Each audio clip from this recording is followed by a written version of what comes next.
724-774-1888. You can also watch live on the WBVP-WNBA Facebook page. Here is your host, Bryan Pasquale.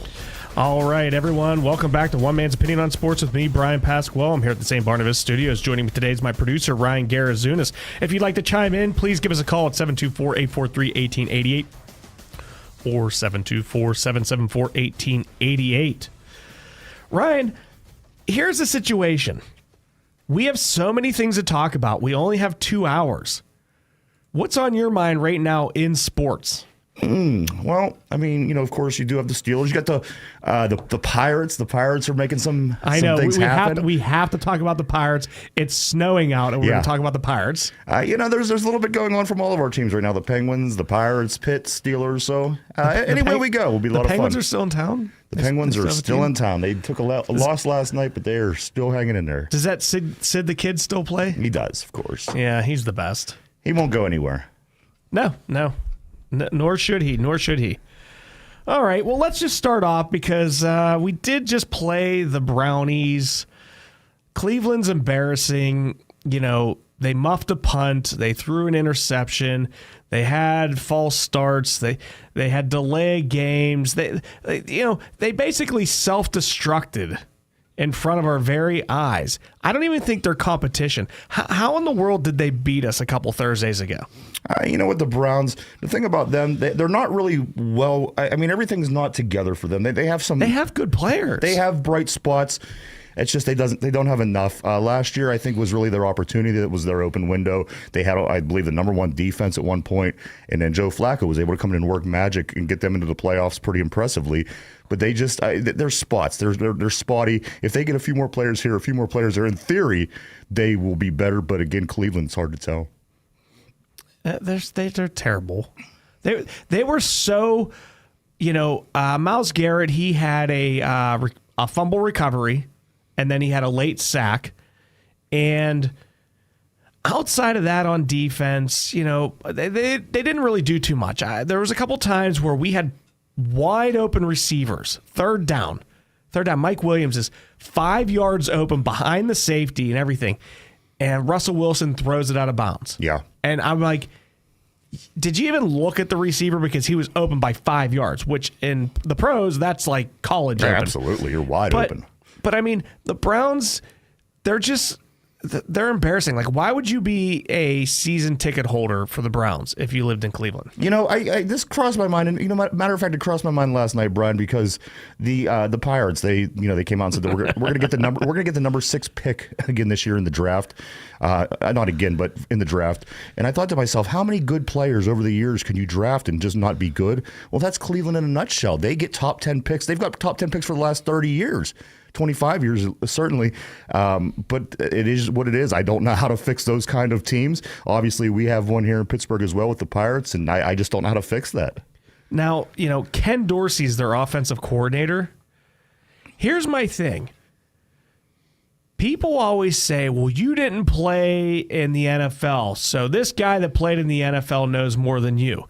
And my argument to that is, have you seen the Cleveland Browns since 1999? Clearly, these people are hired because they played, they coached, they have the resume, and they still are incompetent and don't know what they're doing. The Detroit Lions, up until a couple seasons ago, I mean, they had a year here, a year there, but they were the laughingstock. Obviously, just because you have the resume doesn't mean you know what you're doing. One of the resumes is Mike Tomlin. 18 seasons. This is 18th season in the league. And when Ryan, and I know you're putting your headphones back on, you just took a call. When was the last time the Steelers, and I want to say Tommy Maddox was the quarterback, when was the last time the Steelers had a losing season? 2003. It was 2003. Tommy Maddox, yeah. What were we listening to then? What was the music we were listening to? The number one song when the last time the Steelers they finished with a losing record was that year that Outkast, Hey Ya. Remember that? Hey Ya. I like when Ryan sings. That's why I just asked that. Now, when was the last time the Browns had a better record than the Steelers or finished above us in the Before last year, it was 1988. What were you doing in 1988? I was probably eating crayons, if I'm remembering right. You got to be older than that. I was 10. You were eating crayons at age 10? I'm sure. Jeez, that explains a lot. I was thinking I was playing like Super Tecmo Bowl or something with Bo Jackson. But I was just going to mention the things I was good at, like eating crayons. Yes, Dawn. Dawn on the line. Go ahead, Dawn. Hi. Hey, what's the matter with eating crayons? Right, Dawn? Thank you. Yeah, paint chips are nice too sometimes. Hey, I think the Browns, I'm like a good friend of mine from Cleveland. I love both teams from childhood because the old men in the neighborhood and your uncles would watch the Browns or the Steelers. I don't think we ever beat them. They had Leroy Kelly. I don't know what the deal was. But this is just a hypothetical. Do you think if you had a hypothetical situation of a guy that worked 5 days a week and on Saturday he put his little boy on his lap and that was his time with his boy watching college football every Saturday now, back when we didn't have all these weeknight games and they gave all the scores, do you think that, say, a 10-year-old kid could have drafted better quarterbacks than the Browns have in the last 20 or so years? Without a doubt, he could throw darts at a dartboard and have better picks than them. I mean, and even whenever they hit, I mean, they kind of hit with Baker Mayfield, and then they got rid of him. Well, that's a miss then, isn't it? Absolutely. They snatched victory. They snatched defeat from the jaws of victory. Are the Cleveland Browns cursed? They have to be something. Somebody made a deal with the devil at some point, and it's not working out well for them. It's like that Bedazzled movie. Whenever she turned the guy into a famous basketball player, but then she gave him a small little, you know what? Yes, sir. Elizabeth Hurley was the devil, I believe. Elizabeth Hurley. What an angel. Elizabeth Hurley. Oh, man. Oh, dear Lord. Oh, my goodness. Now I forgot what my third point was. There it is. I found it. Can the Browns beat the Chiefs in Cleveland? I say yes. They're just that kind of a weird team that they get. Listen, guys, I don't know if you remember about 15, 20 years ago when the Patriots were winning all the time. We couldn't beat them for nothing. I remember the Browns beating the Patriots. They're this kind of team. They're not good. They find ways to win those kind of games sometime. Dawn, here's my thing. Anybody, any week can beat the Chiefs because it's always been a 1-point game, except for 2 times they lost to the Bills by more than 1, and I think they beat somebody by more than 2 scores. Every game has come down to like some weird field goal or missed field goal or field goal this last week off the upright. Yeah. Not only that, now I picked up the Pittsburgh Tribune Review and I got to read Mark Madden, and it's a point well taken. Anybody that wins a whole bunch of close games, that's a real outfit there, okay? But if you keep on I believe it was Marvelous Marvin Hagler when they wanted him to entertain people and quit knocking people out so quick. He basically said all these guys hit hard. If you let teams hang around, you're going to slip in a mud puddle, and wouldn't it be nice to be this week? That would be great. Absolutely. And maybe a little help from the Lions over the Bills, too. Oh, I forgot. We got a lot of people that need to work for us this weekend. Absolutely. It's that time of the year, isn't it? And also, I don't remember who the very last team is on their schedule, but I do remember. As a matter of fact, after the Chiefs play the Browns this weekend, they have the Texans, who's not a really good team this year, but they are a division leader. Following that, they play us, who again, division leader, and they finish out the season with their division foe, the Broncos, who's currently sitting in a playoff spot. So there are 3 teams, I think, 4 teams maybe that have potential to upset KC over the next 4 weeks. Well, the Chiefs at this point in time, Andy Reid and Patrick Mahomes, those are really awesome performers. They're like that gunslinger in those old Western movies we used to watch in the drive-in. Everyone wants to take them down. Right, for sure. Hey, take care. Have a good day. Thank All right, you, Dawn. great call. Thank you. Hey, you know what I was thinking, though, Brian? What's a movie theater?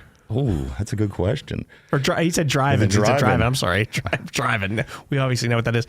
You know, when I first started going to the drive-ins, there was this great technologically advanced system that instead of listening to the speaker because they had like the one speaker that wasn't even in stereo. They had the one speaker by the drivers. You could tune your radio into a certain station that would pick it up. Oh, we were so advanced. Hey, I saw Rambo 2, Sylvester Stallone, First Blood Part 2 in a drive-in. Nice. Hey, getting back to Baker Mayfield, I do want to touch on a point that Dawn said. You would have thought the way that the mindset of the Cleveland Browns and people in Cleveland and the fans of their football team are, you know what, they beat the Steelers, it's like winning a Super Bowl. You would have thought they got a guy in Baker Mayfield who beat the Steelers, who embarrassed the Steelers in the playoff. You would have thought that they would have never, ever, ever let that guy go just because, for one, I mean, yeah, he's a gamer. The guy could play football. For two, you know what? We had a hard time beating him. Why would the Browns ever let that go? Because that's their main purpose of being. I don't think it's to win a Super Bowl. I think it's just to beat the Steelers. And the guy played injured, too. Yes. It wasn't like he was this prima donna. He was going out there giving you his blood, sweat, and tears. Yes. And they were just like, nah, we're going to go with that perv. Yeah, right. Let's give this Alleged or whatever it was. And then the decision they made to give him all this money, and they went through all this suspension time, and finally, when it all was said and done, he stunk. So, I mean, just another... He was the worst quarterback in the history of quarterbacks, I believe, since at least statistics have been... Just in in the sense of a Cleveland Browns blunder, that was pretty high up on the chain. I think that and could. How can it be like they've had so many for that to be high up on their chain is just ridiculous. Absolutely, especially again for a team that takes so much pride in when they beat the Pittsburgh Steelers, and you haven't beat the Steelers or finished above them since 1988, all the way up until last season. I would have certainly thought they would have kept him around. I don't know what the deal is, and especially to have somebody like him who was being productive, who was beating the Steelers, who was getting to the playoffs and winning football games in the playoffs, no less. I can't in a million years imagine why they let him go again to bring in somebody who hadn't played for quite some time in Deshaun Watson and to come in with the whole suspension deal that he had. Unbelievable, but again, does it surprise you? It does not surprise me one bit with the Browns. Oh, no. They if there's a chance to do something right, they definitely do it wrong. Yes. And we'll get into this later, but we'll talk about the Pirates later on, but not this is too early in the show. I just ate. Right. But I kept thinking there was a chance for the Pirates to get the pitcher or the batter, right? They had a chance this past season to go with the number one pick overall and get the pitcher or the everyday player. And everybody's like, who are you going to get? Which player is better? Which player is better? And I kept saying, it doesn't matter. Whichever player the Pirates pick, it would be the wrong pick. And somehow I've been wrong through at least 1 year. Yeah, just one. 1 year so far. He will be the first $1 billion player, I guarantee it. Absolutely. And again, we'll get more into him later. I was going to comment on that. But you know what, Brian? This win was big for the Steelers. We're 10-3. Again, despite what the public opinion was at the beginning of the season, the Steeler team was going to finish in the basement below the Bengals, the Browns, the Ravens. We're 10-3, 2 games up in the division. We're just a tiebreaker out of the number 2 seed. So, again, like Dawn and you were saying on the phone, there's some pretty big football games this weekend that could certainly help us. But at the end of the day, Brian, what has to happen first and foremost? We have to figure out a way to beat Philadelphia, or otherwise those other games, they mean nothing to us. Right, it's going to be impossible. Here's the one thing I want to say about the media. They say the Steelers were going to finish in 4th place, behind the Bengals, behind the Browns. I think everybody was picking the Ravens to win the division, right? Yeah. And those people are dummies. Yeah. Okay? They're absolute dummies. You know what they talked about all preseason and leading up? They talked about the Dallas Cowboys and the New York freaking Jets. Yeah. Aaron Rodgers and the Dallas Cowboys. Why do they talk about it? Because it gets some stupid ratings, and those teams both stink. And you know what's so funny about that? Those teams fall in that category to where they had a bad year, but it's not the bad that's going to get you a 1st, 2nd, 3rd, 4th, or 5th pick. They're bad, but they're still going to get an average low pick. So I think that's even funnier. So for those teams that they went on and on and on, them Cowboys and them Jets, they're still only going to land probably an 8 to 9, a 10, pick overall, and have a bad season. So I think it's great. Again, Pittsburgh Steelers. Proving to be one of the most successful franchises ever, certainly in the Super Bowl era. Yeah, and here's the thing. The worldwide leader in terrible coverage and everything they do, they talked on and on and on about the New York Jets, and I want to say the Jets are the team that has not made the playoffs for the longest amount of time. It's got to be like over 10 years they haven't made the playoffs. Yeah. Well, like, I don't care about Aaron Rodgers and his overblown stats and whoever else they have. And, the only player I care about from the Jets is Mike Williams, who actually had 3 catches. Yeah, absolutely. And you know what? We tend to get decent Jets players from the Jets over the years. You remember James Ferrier on our Super Bowl team in the 2000s. He came from the Jets. Quan Alexander, who I liked a lot, as a matter of fact, he came over, but he had injury issues. He was from the Jets. Mike Williams. So we tend to bring in good players from the Jets, but for whatever reason, they just don't get it done when they're playing in New Jersey. Well, yeah, because it's the Jets. They're like the Lions in the big city, the Big Apple. Right. Or south, or where? Like, aren't they just south of the Big Apple? Like, I don't know. Like, they're the New York Jets, but don't they play in New Jersey? Yeah, they're in New Jersey. Yeah, they don't even know what state they're in. It's kind of like the Carolina Panthers. They're like, pick one. We're right on the border. We're in North Carolina, but South Carolina's a mile down the road. I thought that I did have the numbers here, but I don't have them, Brian. It was about that last time. The Jets were certainly the longest team that hasn't been in the playoffs. We'll keep looking that up. We're going to go to break. We're going to come back. We're going to talk about more sports when we come back. You've been listening to WBVP 99.3 FM and 1230 AM. Beaver County Radio will continue the holiday tradition of Christmas music around the clock, starting with the 2024 Christmas concert of the Genevans at 12 noon on Christmas Eve and continuing until 6 a.m. December 26th.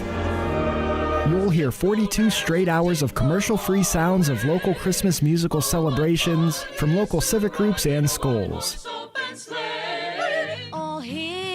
We'll also have the return of Local Light Up Night that features Christmas musical selections that have been submitted by Beaver County artists. Plus, there will be many of the Christmas classics that we have all come to love. Christmas music around the clock is being brought to you in part by McGee Heating and Air Conditioning, Nolly Elias and Associates, J. Young Refuse, the Beaver County Transit Authority, St. Barnabas Health System, Hopewell Shopping Center, and Beaver County Radio.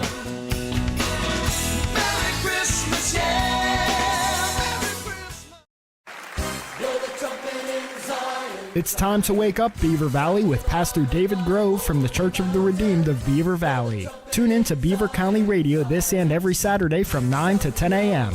It's time to wake up and turn our hearts back to Jesus Christ. So wake up early this Saturday and tune in to Wake Up Beaver Valley from 9 until 10 a.m. right here on Beaver County Radio.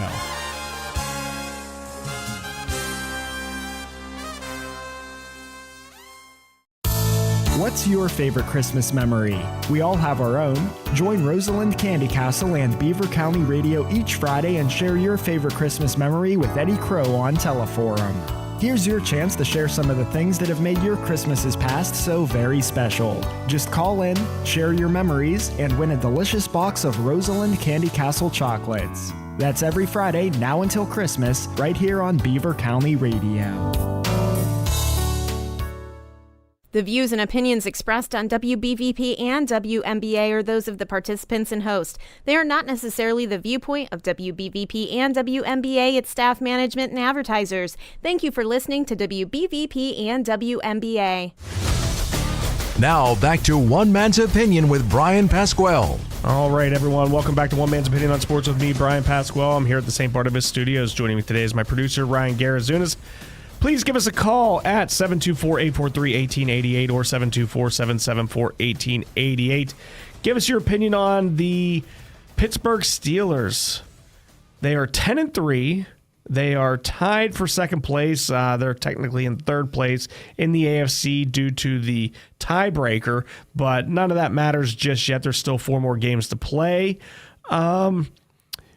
Ryan, when's the last time the Steelers went into Philadelphia and won a football game? I believe it was 59 years ago. 1470. Just give me the answer. Yeah, I think it was 1950. So it was like we were probably like 10 or 11 years old when this happened. Oh, you were. I wasn't born yet. So we don't win there. No, we don't. We haven't won there in my lifetime. How the heck do we win there? How do we go in and shut down the run, shut down Jalen Hurts, shut down Brown? How do we do all that on defense and outscore them on offense? It's a tough challenge. Despite what everybody said about this year's season, this year's schedule, we got all the games out of the way that we wanted to get out of the way, and these are the three that people circled. You circled the Eagles game, the second Ravens game, and the Kansas City Chiefs. Now is the time the Steelers have to figure out how to win in the playoffs. And luckily, we don't have to go home if we lose one of these next three. But if you treat these next three games, even the next four, because Cincinnati, we wrap up the season with them, and that's a pretty good offense. Say what you will. But if you're facing those four teams in a row going into the playoffs, I think you treat it like the playoffs. Again, at the end of the day, you don't have to go home if you lose, but you have to figure out a way to beat three good teams in a row. And you know what? We get into the playoffs and you want your team to win a Super Bowl, you're eventually going to have to do that. So, you know what the $1 million question is, Brian? Yes, how are you going to beat these Eagles? But I think the bigger thing here is I think you have to treat this like a playoffs. You have to get into that mindset, because even like I said, if you lose a game or two over these next four, you go into the playoffs, you learned a little bit. You learned a little bit from the losses, and again, it's the mindset. So I think that you have to treat the Philadelphia Eagles game in Philadelphia as a hostile playoff situation. And again, if you lose, I think you still gain something out of it, but it's going to be a very tall task. That's a really good team, especially since they picked up Saquon Barkley. Well, one of the things that the Steelers have an advantage in playing on the road is they typically travel well. Yeah. And there's tons of terrible towels, and a lot of times we're let's say at least 40% of the fans. I don't think that's going to be the case in Philadelphia. I don't think we're going to even be 10% of the fan base there. No, I highly doubt it. Philadelphia's a different breed. This isn't like we're going out to Las Vegas or Arizona. You know, they have a very strong fan base. They got a really good football team, and I can't see any reason why they're not going to have their stadium packed. Yeah, I mean, they are a different breed. I mean, they pronounce water wooder. If you pronounce water, W-A-T-E-R, water, wooder, you are definitely a different breed. The Eagles are first in rushing. Not surprising, which Saquon Barkley with 1,623 yards. He's averaging 124.8 yards per game on 6.1 yards per carry. Ryan, he might break, what was it, 1984? Was it Eric Dickerson broke the record? I'm not sure. It was either 84 or 88. I know it was in the 80s. I think that he could break it, absolutely. You got to think, he still has 4 games left. They still have a quarter of a season, and this is the numbers that he has. I think he certainly... But every time we play a really good running team, we seem to hold their best rusher for 15 carries for 63 yards. Absolutely. And then we play some scrub team with no running back, and they have 200 yards against us. Absolutely. Yeah, I mean, we do tend to hold good running backs. But this team is, like I said, Brian, it's going to be different from the other 13 games that we played. And I'm even going to include the Ravens in that conversation, because this team from top to bottom is a very good football team. They've been there. They've done that. They were just in the Super Bowl 2 seasons ago, minus a couple players now. It's a good football team, top to bottom. I don't like the matchups with A.J. Brown and our DBs. I think that this guy could potentially be a... He's huge. He's huge. And can run, and he has soft hands. And again, the best running back in the league. Jalen Hurts, I don't think he's a great quarterback, but again, he led this team to the Super Bowl in a very strong defense. So this game, Brian, is going to be a lot different than every game that we've played so far this year. I am convinced of that. Now I went for hours looking for a weakness of the Philadelphia Eagles, and I came across a weakness for the Eagles, Ryan. Okay. I came across a weakness. Their place kicker, is only 18 for 24 this season. Oh, we like that. So if we're going to give them 4 field goal attempts, he's likely to miss one. That's our big advantage. I dug deep for this one. Yeah. You know what, Brian, again, at the end of the day, we whether we go in and take our lumps or whether we go in and find a way to win this football game, I just think that this is a big game along the way. And the fact that we play 3 good games within 11 days, this is certainly good preparation for the playoffs that other teams aren't facing. Other teams don't have the 3 good games right there in 11 days. So again, if anything, you take something away from this, and you can hopefully apply it to the team moving forward into January. Now in 2020, I know we have a caller. We'll get to that in 1 second. I know in 2020, the Steelers were 11-0. Yes. Last year, the Eagles were 11-0. I kept saying that they remind me of the Steelers in 2020. What happened, though, in 2020 was that everybody got hurt on our team. Yeah. And then we couldn't catch anything. Not a receiver could catch. I'll never figure that out. And, are either of these teams like that, or are they both Super Bowl contending teams? I mean, I'm not saying they're both going to get there, but they both have a chance, right? I think that those particular teams, they were going off of their success prior to. I think the case is a lot easier to make for the Phillies because they just came out of the Super Bowl. For the Steelers, it's a little bit different, but we were just coming out of that Ben Roethlisberger era. You tend to, if you're 11-0, you tend to think, okay, well, teams are going to roll over for us. We're going to be able to walk off the field and beat good teams that we're supposed to beat. When that wasn't the case, you come back from those kind of seasons now where the Steelers were 11-0 and then they lost a bunch. Again, Philadelphia last year, they started great, lost a bunch. You learn what you were doing wrong. I don't feel that these teams are the same as those two particular teams. I think they learned. I think they made the adjustments. They added to. Both teams added great players over the past couple of years. I think that these are two pretty good teams. Right on, right on. So we do have a caller. Anonymous Gambler, yes. Anonymous Gambler, go ahead. Okay, so I want to ask you guys, since we'll say 91, who do you think is a worse franchise when it comes 1991 to or talent? 1991. Okay. Who is the worst talent? Who is the worst organization when it comes to picking and drafting talent? Is it the Pirates or is it? It doesn't matter what the other. That's all we need to say. It's the Pirates. Whatever. I just whatever didn't you have were enough going time to to say Pirates fast enough. Yes. Continue on. I'm sorry. I'm gonna bring. Okay, so at least in baseball, and correct me if I'm wrong, the rules could have changed. I don't think you could trade draft picks in baseball. I could be wrong. However, in football, you can trade draft picks. Listen to this stat. So the Cleveland Browns, I mean, aside from Baker Mayfield and Myles Garrett, the last, honestly, Corey Coleman was terrible. Let's be real. The last 20 years, terrible draft picks. Then they trade all their draft picks to Houston for massage table Watson, okay? And then look what the teams did with the Cleveland Browns picks since then. So in 2022, they would have had the 13th pick, the Browns, in the draft. And instead, Philadelphia got it via Houston, and they used that to select Jordan Davis, who, aside from drag racing, is a pretty good NFL athlete, pretty good defensive tackle. Browns could have used him. Next, in 2023, the 12th pick that the Browns would have had, well, Houston traded it to Arizona, who traded it to Detroit, and Detroit used that to select Jamar Gibbs, who would have made a heck of a 1-2 punch with Nick Chubb.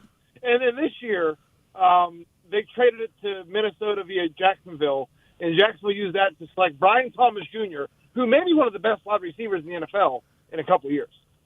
Talk about terrible, but it's like the Pirates. When the Browns have the pick, they cannot do anything right. When they trade it away, teams do wonders and draft all Pro Bowlers.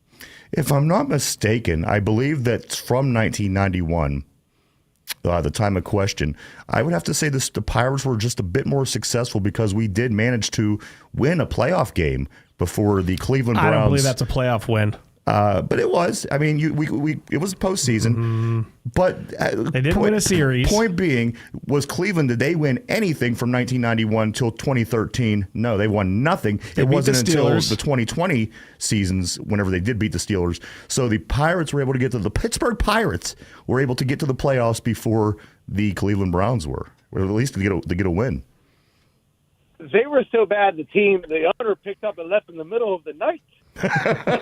Smartest move he made. Yeah. And it makes you wonder. I mean, just like Anonymous said, if they would have gotten some of these guys that they could have gotten in the draft over the years, they could have been a really good team. It could have been a team that certainly gives the Steelers headaches, but they just continue to do what the Browns do. And as a Steelers fan, I can't say that I hate it. It's almost impossible to be that bad. Like the other caller said, you could literally throw darts at a dartboard, I think, and you could pick someone better. They've been so terrible. Corey Coleman may have been the worst draft pick ever. And then the funny part was, remember who was the coach? He went 1-15, and he said, "I guarantee we will not have a worse record next year, or I'll jump in Lake Erie." Yeah. And they went 0-16.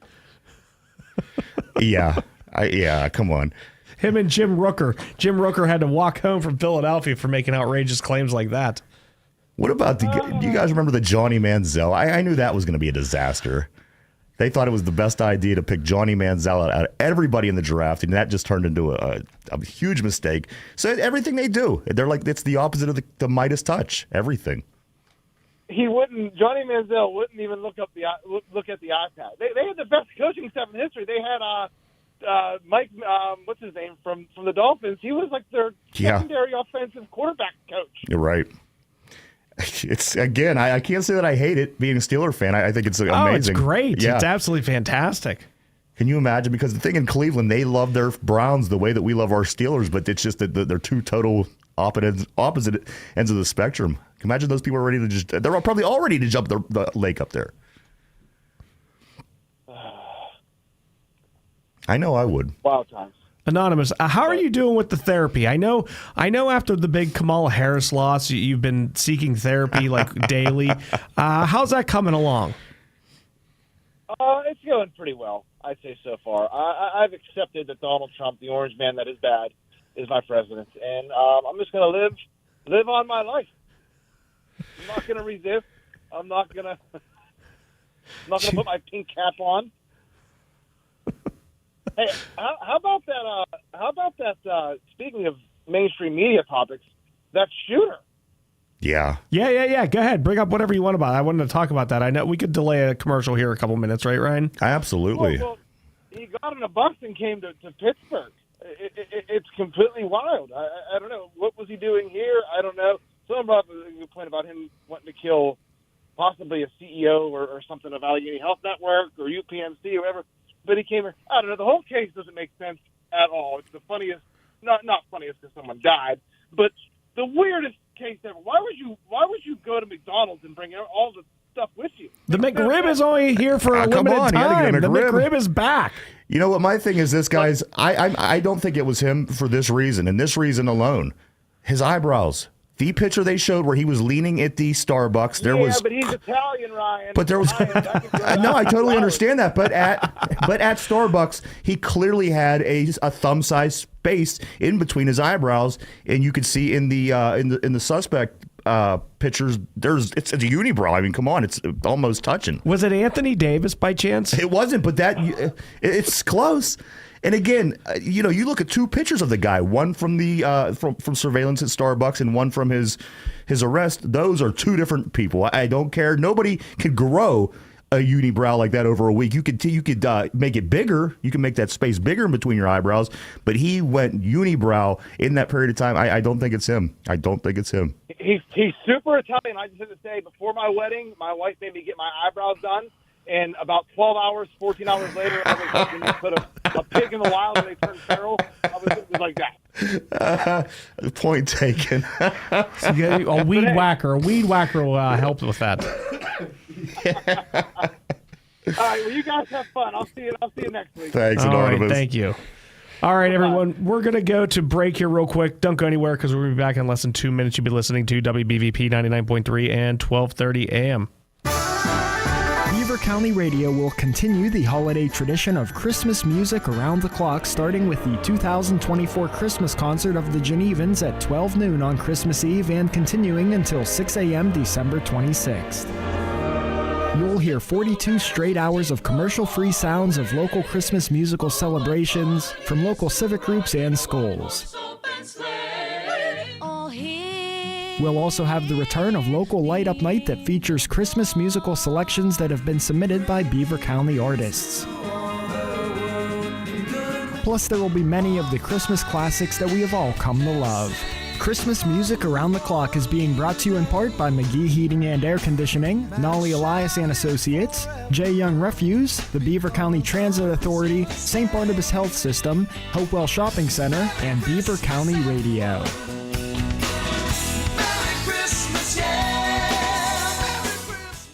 Listen to 1230 WBVP and 1460 WMBA this Friday morning in the 9 a.m. hour with guest attorneys Luxembourg, Garbett, Kelly, and George. Attorneys LGKG specialize in auto accidents, workers' compensation, medical malpractice, motorcycle accident cases, and premises liability. The attorneys Luxembourg, Garbett, Kelly, and George will be available to answer your questions during the 9 a.m. hour this Friday on 1230 WBVP and 1460 WMBA. Tri-State Sporting Arms on Main Street in New Brighton is now open. Stop in and explore their extensive selection of high-quality firearms, pistols, and accessories. Tri-State Sporting Arms also pays top dollar for used firearms. Their experienced and highly trained staff is here to assist you in selecting the right firearm for you. Stop on down to Beaver County's newest firearm store, Tri-State Sporting Arms, at 807 3rd Avenue, New Brighton, or check them out on Facebook. The views and opinions expressed on WBVP and WMBA are those of the participants and host. They are not necessarily the viewpoint of WBVP and WMBA, its staff, management, and advertisers. Thank you for listening to WBVP and WMBA. Now back to One Man's Opinion with Bryan Pasquale. Welcome back to One Man's Opinion on Sports with me, Bryan Pasquale. I'm here at the St. Barnabas Studios. Joining me today is my producer, Ryan Garazunas. You can check him out alongside co-host Mike Mueller every Monday through Friday from 11 a.m. till noon, or 11:15 or 11:30 to 12:30-ish, somewhere around there. On YouTube, search The Two Dumb Yinzers. They talk Steelers, Pirates, Penguins, and much, much more. Also, make sure you check us out here on Beaver County Radio Facebook Live and Beaver County Radio YouTube. Give us a call. We've got another hour and a half or so. It's 724-843-1888 or 724-774-1888. We are going to talk about whatever you want to talk about. I don't even care if we talk about the New York City shooter. I don't care. We'll talk about anything. What about your girl, Caitlin Clark? She won Time Magazine Athlete of the Year, I believe. Yeah, I don't know. She went in there and went woke. It's really disappointing. Are you serious? Yeah, she apologized for being white. It was really upsetting. I don't get that. Like, here's my thing. It's going to be 2025. Yeah. I don't care if you're white like us, Ryan. I don't care if you're Asian. I don't care if you're of African descent. I don't care if you're from, South America, Central America, Europe. I don't care if you're orange and going to be our president on the 20th. I don't care. Why do people care what color anybody is? I don't know. It makes no sense to me. I've gotten through my life pretty fine without having to, I stay away from situations like this. And she apologized and saying she had white privilege and whatever. And I'm just like, my thing is I think you stink at basketball and you're still the athlete of the year. Right. I mean, but that's my opinion. And it has nothing to do with what color she is. It has to do with what I've seen from her on the court. I agree 100%. Whether I'm right, wrong, or indifferent, my opinion is based on what she does on the court. Now let me make the transition over to our Steelers. Speaking of some accolades that players been getting, where do you feel? Where are you on the Cam Hayward getting a lot? I mean, they got him number one. He's the number one voted defensive tackle in All-Pro voting. And the thing is, I mean, we could say, he's a popular guy here in Pittsburgh, but it has to extend beyond Pittsburgh to get the numbers that he's getting. Bryan, do you think that Cam Hayward? Don't get me wrong, he's certainly having an improved season. No two ways about it. But for him to be putting in these categories, Bryan, of being the most voted in defensive tackle, even being lately in the talks of Defensive Player of the Year, does Cam Hayward fit into that category for you? At 5:15, everybody, we are going to be playing good cop, bad cop. Typically, I play the bad cop and Ryan plays the good cop. I have a feeling when we talk about Cam Hayward that there's going to be two bad cops. Okay. Here's what I think about all these popularity contests. Mm-hmm. Like, none of this crap matters. Does your team win or lose? Right. I don't care about TJ Watt's sacks. I don't care about Russell Wilson throwing for 400 something. If you win, you win, you win. You do what you need to do. The fact that Cam Hayward is liked by the media helps because they talk about it, they promote it, and people don't watch the games, Ryan. They might see a clip or two. Somebody asked me, I was bashing TJ Watt in his terrible game again against the Browns. Yeah, totally was, believe it or not. And I was saying how terrible he did. And a Browns fan said to me, hey, what's your opinion on, what do you call him? Smiles Larrett? Smiles Carrot. Smiles Carrot. What do you think on him? And I said, to be honest with you, I see him play about 4 games a year. I see him play the Steelers twice. And then I might catch a Browns game when the Steelers aren't playing at that particular time or they have the week off. So I get to see him play. And I said, I don't have an opinion. How can I possibly have an opinion on somebody that I see a handful of games or less and only the highlights? Yeah. And that's what people are seeing, Ryan. And, is he having a good year? Yeah. No, he's not the best defensive lineman. He's not even close. No. I mean, you watch games with, I can't remember the guy's name is up in New York, the Giant. Just from what I've seen him playing one game, I would say that he's certainly performing way better than Cam in the one day that we did play the Giants. Also, that Jalen Carter over in Philadelphia, head and shoulders better than Cam Hayward. As far as production, don't get me wrong, he is a big, solid defensive tackle who, certainly belongs in the NFL. But to say he's the best out of all these guys, a lot of the younger guys that are coming out, no way. Brian, I think you hit it on the head. It is a popularity contest, but it is combined with having an approved season, because over the past 3 years, people weren't jumping up and down about his play. Yes, he did win the Walter Payton Award. Yes, he was doing great work in the community.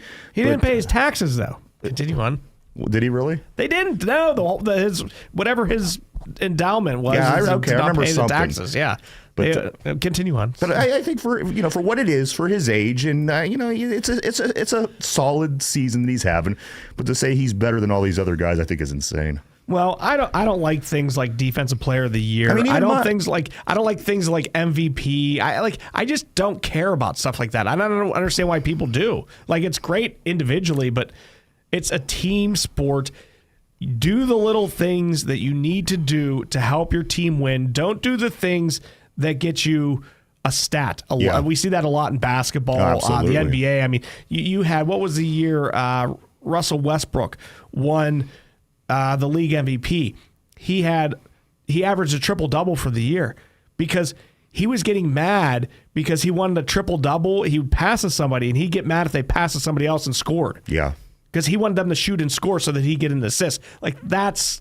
now you're playing something different than to win the game. And I know you're a basketball guy. Let me rewind a little bit back to the 90s. Do you remember when Shaquille O'Neal had a nice lead for the scoring title out in front of David Robinson, and Robinson came out in that last game and scored 71 points just to get the title? Well, okay, so Shaq was ahead of him just by a little bit, right?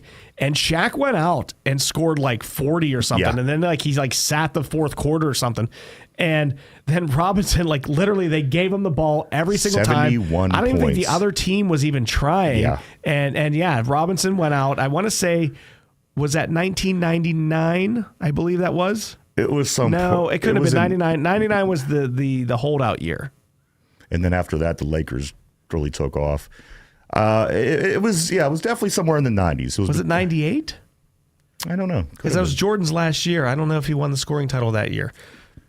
We'd have to look. You know what? It was probably one of the 2 years that Jordan retired in the middle. I'm pretty sure. Was probably 95. That was probably 1995 then. That sounds right. Okay. Yeah, that makes more sense because, Jordan won the scoring title 5 times. Yes. I know 88 in the early 90s he won it. I don't know if he won it when he got older. Right. Anyway, what were we talking about? Cam Hayward? And Michael Jordan. And David Robinson. Why shouldn't Cam Hayward and Michael Jordan be in the same conversation, right? Like I said, once again, and I brought this up several times on the show. I played baseball, I played basketball, I played a bunch of team sports, but then I also played some individual sports, right? And there was a little bit of team involved with track, but that was only like 1 or 2 events. But the rest of the events, it was me versus the stopwatch. As fast as I ran, that was my time. That's how good I was. Whether it was fast or slow, that's how good I was. Right. When I'm the second baseman and the backup shortstop, my whole career batting second, and I was a great baseball player, and then one coach comes along and thinks like some other kid's better. Well, maybe he was. I don't think so. But, it's all subjective. So this whole voting, and it's just a lot of resumes have to, sometimes you have a great career year and you don't get voted into this, but then the next year you do based on last year's. And then towards the end of your career, it seems like you get voted in when you shouldn't have, just based on your reputation. Absolutely. Absolutely. I mean, you're crazy to think that doesn't happen. It happens, as you said, from being a young kid all the way up into the pros. I don't disagree at all. All right. So, Cam Hayward, There's nobody on that defense, I think, that is as good as sold as far as the superstars. I think they let you down in a lot of aspects, but I also think this might be the deepest defense that the Steelers have had in quite some time, at least since like 2008. I would agree. I mean, our 7th, 8th, 9th, 10th, 11th best defenders, even 12th, 13th, the guys that get rotated in, they're making big plays. Yeah, they are. Beanie Bishop. I was just going to say Beanie Bishop. Wilson and guys that, maybe Orlando Roberts. He's not even a starter at this point because Wilson's been taken over. And Landon Roberts is one of my favorite. No two ways about it. He just came out the other day. That tackle on 4th and 1 was great. Like, he just blasted him. And the thing about Landon, he just came out the other day and said, I would love to finish my career as a Pittsburgh Steeler, and I hope that he does because this guy is a Steeler linebacker. I mean, that tackle on 4th and 1, the tackle, like literally, if we would have recovered the fumble on the goal line against the Cowboys, that would have been the play of the year. I mean, we'd be sitting in second place right now with the game against the Chiefs, so control your own destiny. Absolutely. All right, everyone. We're going to talk about a little something other than the Steelers, so don't everybody just tune away just yet. We got a lot of sports. We're going to hit it maybe 2 minutes of around the sports world here, and so don't go anywhere. You've been listening to WBVP 99.3 FM and 1230 AM. Beaver County Radio will continue the holiday tradition of Christmas music around the clock, starting with the 2024 Christmas concert of the Genevans at 12 noon on Christmas Eve and continuing until 6 a.m. December 26th. You'll hear 42 straight hours of commercial-free sounds of local Christmas musical celebrations from local civic groups and schools. We'll also have the return of local Light Up Night that features Christmas musical selections that have been submitted by Beaver County artists. Plus, there will be many of the Christmas classics that we have all come to love. Christmas music around the clock is being brought to you in part by Tom Sipes Demolition, the Spanos Group of Raymond James, Electric Garage Door Sales, Moon Township Ford, Gnu's Body Works, and Beaver County Radio.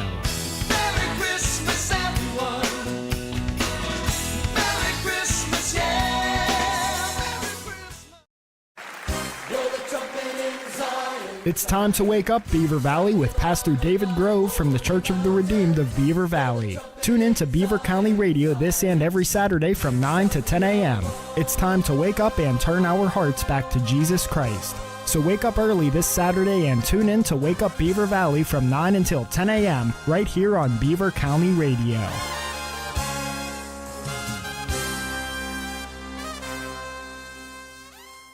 You're listening to Beaver County Radio, brought to you live from the Fry Transportation Studios. Beaver County Radio and Fry Transportation, a winning team, 99.3 FM and WBVP, providing news, sports, and information for 76 years.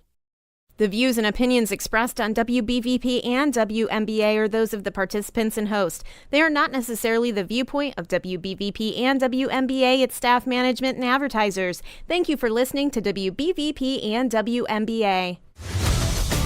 Now back to One Man's Opinion with Bryan Pasquale. All right, everyone. Welcome back to One Man's Opinion on Sports with me, Bryan Pasquale. I am here at the St. Barnabas Studios. Joining me today is my producer, Ryan Garazunas. Give us a call at 724-843-1888 or 724-774-1888. Let us know what you think. We are going to get in at the top of the hour, Ryan. We're going to talk Steelers. The second segment, we're going to do a little good cop, bad cop, which is what I like to do because I like to be the bad cop, even though I only like good police officers. Yes, absolutely. But I do want to get into a couple things here real quick. We're going to do a quick rundown. We have 12 minutes, and I want to talk about the Pittsburgh Pirates, the Pittsburgh Pirates. Yes, they still do have a team, everyone. They do. They have a team. Real quick, I saw a stat. Juan Soto, what was his contract? He got 15 years. Like, who the heck's playing for 15 more years, first off? It's like the dumbest contracts ever. 15 years, he's getting paid what? I haven't kept up with the story. A lot of money. Is it like close to $700 million? Is that what it is? Okay, whatever it is, I saw the Juan Soto deal. He's getting paid $9 million more dollars than the entire Pirates roster for the past 10 years. 10 years. He's making more money than the entire Pirates payroll for the last 10 years. Whatever it is, it's like $685 million, or like it's money that it doesn't even matter. After you get over like $100 million, I don't think it matters. Like you can't spend. I think he's making like $1 million a week or something. Like, how can you spend it? You're like, I want a couple boats and this and that, and I bought a mansion, and you're like, I'm out of money, and then like the next week you have another $1 million. Yeah. All right, so the Pirates did do a blockbuster deal. Spencer Horwitz. Is that how it's pronounced? Yes, from the Cleveland Guardians. We gave up Luis Ortiz and a couple of guys for this guy, Brian. He's from the Toronto Maple Leafs, got traded to the Cleveland Indians yesterday. Then in the afternoon, we traded for him. So it had to be some like preordained something, three-team trade. This is laughable, and let me tell you why. Okay, so the season that the Pirates I thought you were going to read his stats. The season that the Pirates had the past couple of seasons, I think we could all agree was less than desirable. So what did they do 2 years ago? They bring in a first baseman. They bring in Carlos Santana. For whatever reason, this guy hit them home runs. Again, you're not bringing in a Soto. You're bringing in a player to play for the Pirates. Carlos Santana hit home runs. He was a power hitter. He did good in the middle of the lineup. That wasn't good enough. So what they do last year, they got rid of him. They bring in Rowdy Tellez. Come in and, came off slow, started slow, but what did he do? He became a nice big bat in the middle of the lineup. Again, no Soto. This is the Pirates we're talking about. So now he comes along. Fans really take to him. He becomes a pretty productive hitter in the team last year. If you look through the numbers, he hit well. That wasn't good enough for the Pirates. Not only was it not good enough, and I hate to interrupt you. No, you're good. But they got rid of him before he had like 3 more bats to get the $20,000 bonus. Yes, Continue before on, he could get his bonus, the Pittsburgh Pirates, they released him, which was $200,000. A ridiculous situation to begin with. So now that wasn't good enough. They bring in this what is it? Horwitz. Spency Poo. So Spency Poo's going to come here, and it's going to be more of the same. I don't know if you're expecting a Juan Soto to come here when you bring in these people. This is no different than the past 2 years. If you're and for the ownership to sit there and say, we're going to make a splash move this year, we're going to make moves to improve, this is a joke. This is really a joke. So basically, the way baseball is now, you probably want your designated hitter to have power, right? Absolutely. Okay, they can't play the field anymore. They could still swing the bat. Yeah. So, maybe they go out and play first base or right field here and there whenever you have some injuries or a day off. But you want power from the DH. I assume we're bringing in Andrew McCutchen again to play DH? I believe so, yes. Okay, so that's a terrible DH. As much as I like him, he's a nice guy, and he should be the manager of the team moving forward.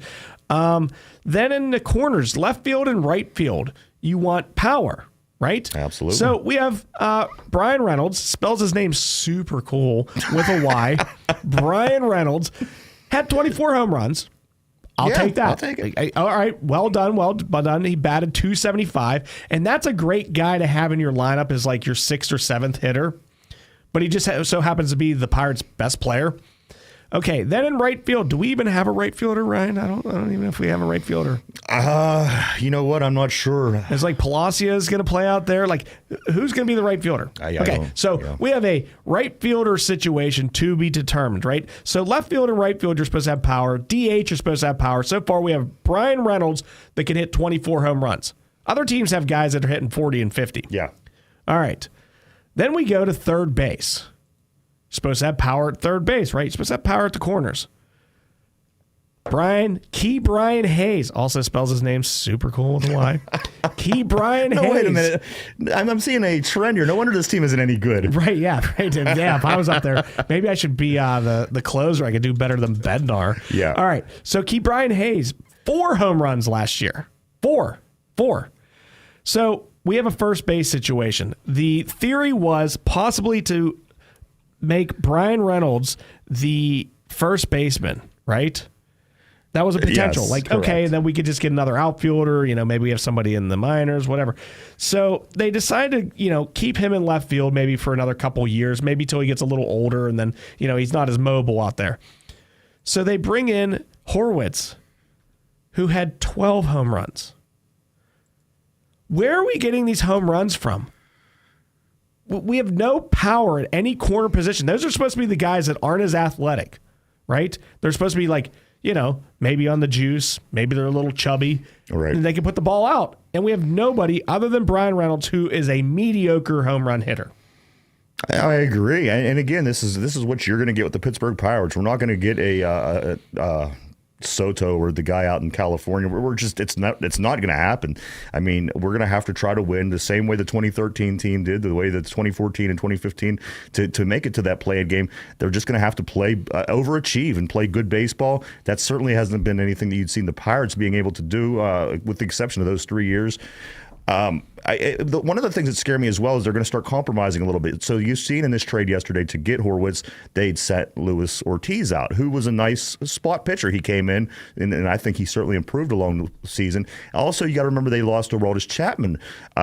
So at what point are they going? Did Chapman go to the Red Sox, I believe? I believe he's at the Red Sox. Yeah, I think for like $10.5 million a year. But it's just starting to scare me because are they going to start compromising some of these other pitchers who stepped in splendidly because we had issues with injuries and Ortiz was able to come in and win baseball games for us. So I'm just wondering, are they going to start compromising our decent pitching? Not our great pitching. I mean, we got really good guys at the top, but some of those mid-tier guys to bring in hitters who really aren't worth it. Again, this first base situation, is this guy an upgrade from Rowdy Tellez? I heard the name Anthony Rizzo. I did too. I like that. I would take Anthony Rizzo at 75% of Yes. what he was when he was with the Cubs. Yes. I mean, that's a guy that you're going to play every day. He's going to get you the home runs. Those are the kind of names that you hear and you think, okay, our team is trying now. Right. Yes. Yeah, Not Horowitz. So as much as I hated playing against Anthony Rizzo all those years when we were good, I mean, it didn't work out with him at the Yankees, but I think he could, revitalize himself here in a small market and be the leader of the dugout, him and McCutchen, just, Yeah. with a bunch of guys that are 24, 25, 26 years old. I just don't see this Horowitz. And again, when you bring in a Horowitz and you send that, don't get me wrong, I'm not in love with with Luis Ortiz, but I do acknowledge he was productive last year. He improved as the season went on, and he was able to get us wins down the stretch when other pitchers were down and out. I just think, again, if we start compromising some of these mid-tier pitchers that we have, you're going to start seeing that go down because Paul Skeens can only pitch one day. Jared Jones can only pitch one day. Mitch Keller can only pitch one day. You don't want to give up any of those mid guys that you have that were actually decent. And Paul Skeens only pitched 133 innings last year. Jared Jones only 121. So it's not like the way they hold you back these days. It's not like those guys I think can pitch all year long either. I think it's going to be like, okay, we're going to bring in that extra starter here for a month or so to give you those extra couple days of rest and blah, blah, blah. I couldn't agree more. And as you said, Paul Skeens didn't pitch the first 2 months of the season, and Jared Jones missed that 2-month chunk in the middle of the season. We needed guys like Luis Ortiz. And again, if you're compromising those pitchers to bring in somebody who's basically the same talent level as Rowdy Tellez, again, another Pittsburgh Pirate great decision. Yeah, they'll probably bring in some lefty because I would assume they're going to have Skeens, Keller, Jones, and Falter as their four. So I would assume they're going to bring in some other lefty to be the fifth starter. Maybe they'll have another sixth starter. Who knows? You know what I really miss? Brian used to be whenever I first started here, he had a sports show with another gentleman. And you remember he was a big... Hey, Peanuts! Hey, Peanuts! And you remember he would come in and he would set all of his Pittsburgh Pirates stuff up here on the table, and there was... I remember the oven mitt. The oven mitt, and there was Yes. the figurines, and... He'd have like a Brian Giles bobblehead or something. Right, from 2006. But yeah, I kind of miss that. I miss the decoration, the decor here in the studio. If we scan the webcams over to the corner, we got some decor over here in the corner if you want to get a picture of that. We only have a couple minutes here before we go to break, and I want to get back into the Steelers on the other side of the hour. The Pens are 12 and 14 and 4 with 28 points. That basically puts them, near the bottom of their division. They are basically, you're hoping maybe a 500 team for the rest of the year. Win some, lose some. Yeah, I mean, come on. This team, it needs changes, whether it be firing the coach, bringing some, fresh coach in, maybe getting rid of some of these Hall of Famers who's just basically soaking up money at this point. Obviously, we're not winning. Obviously, we're not making the playoffs. Something needs to be done. All right, real quick. My South Park Eagles a couple Fridays ago lost to the Central Clarion, whatever they are, in the state playoffs, 55-0. And this Central Clarion team I thought was the best team I've seen since the 1991 Quips. Aliquippa Quips. Yes, with Ty Law. It's the best team I've seen since then. And you know what? They went and they lost in the state finals. They lost to, I don't know, like somebody up in Wilkes-Barre. Okay. Yeah, so anyway, so the WPIL kind of went 0 for this year. This is the first year in many, many years that a Whitfield team didn't go all the way, or at least get to that point, Brian. I got to tell you, though, you're playing teams like St. Joe, because Central Catholic here in Pittsburgh is a really good football team. And you go to St. Joe and you play them, and they lose. We lose 56-6 or whatever it was. They have guys that actually come in from New Jersey and Delaware and Philadelphia to all play on this football team. At what point are they going to fix those kind of things, opposed to just bumping Aliquippa up grades so they could play to the level? No. Mike Warfield's back, so the PIA is going to start Look putting out, the everybody. hammer down. Yeah, Mike Warfield will be back. What was the show they did? There was like some Quips show. I don't know. Chronicles or something. Yeah, like did Warfield just like not want to be a part of that? Is that why he took a year off? I'd like to get him in here and ask him some questions when we get, maybe next year when we get closer to the season, just see how, maybe just needed some time with family. Whatever his break was is whatever his break was. But Mike Warfield will be back with the Aliquippa Quips. And you look at it, at the PIAA, they look at this and they're like, Aliquippa's winning way too many games. Let's bump them up 2-3 levels of where they should be playing. But again, like I said, St. Joe on the other side of the state has people from I'm not even kidding, from New Jersey, from Delaware. They come in to play for the school. It's ridiculous. Yeah, bumping a AA team up to 5A and then having to have a lawsuit just to go back to 4A. It was ridiculous. No. All right, well, listen, we got to go to break. We're going to talk about the NFL whenever we come back. You guys have been listening to WBVP 99.3 FM and 1230 AM. We'll be right back to One Man's Opinion on Sports. Falling in love is one thing. Having anxiety about falling is a whole different subject. If you or a family member are concerned about falling, and yes, either up or down the stairs, or maybe even out of bed, St. Barnabas has a special message and some ideas just for you. Years of experience in working with people who are prone to falls has given St. Barnabas special expertise in this area. Call them at 724-443-0700 and learn about ways that you can begin to feel more confident and safe, including suggestions that you can implement right now into your daily routine. Call St. Barnabas at 724-443-0700. For many years now, St. Barnabas has been helping people fall, in love that is, with their new, better life, a longer life, a risk-free life. Call St. Barnabas now at 724-443-0700 or visit stbarnabashealthsystem.com and learn more about living longer and better. Listen to 1230 WBVP and 1460 WMBA this Friday morning in the 9 a.m. hour with guest attorneys Luxenberg, Garbett, Kelly, and George. Attorneys LGKG specialize in auto accidents, workers' compensation, medical malpractice, motorcycle accident cases, and premises liability. The attorneys Luxenberg, Garbett, Kelly, and George will be available to answer your questions during the 9 a.m. hour this Friday on 1230 WBVP and 1460 WMBA. Tri-State Sporting Arms on Main Street in New Brighton is now open. Stop in and explore their extensive selection of high-quality firearms, pistols, and accessories. Tri-State Sporting Arms also pays top dollar for used firearms. Their experienced and highly trained staff is here to assist you in selecting the right firearm for you. Stop on down to Beaver County's newest firearms store, Tri-State Sporting Arms, at 807 3rd Avenue, New Brighton, or check them out on Facebook.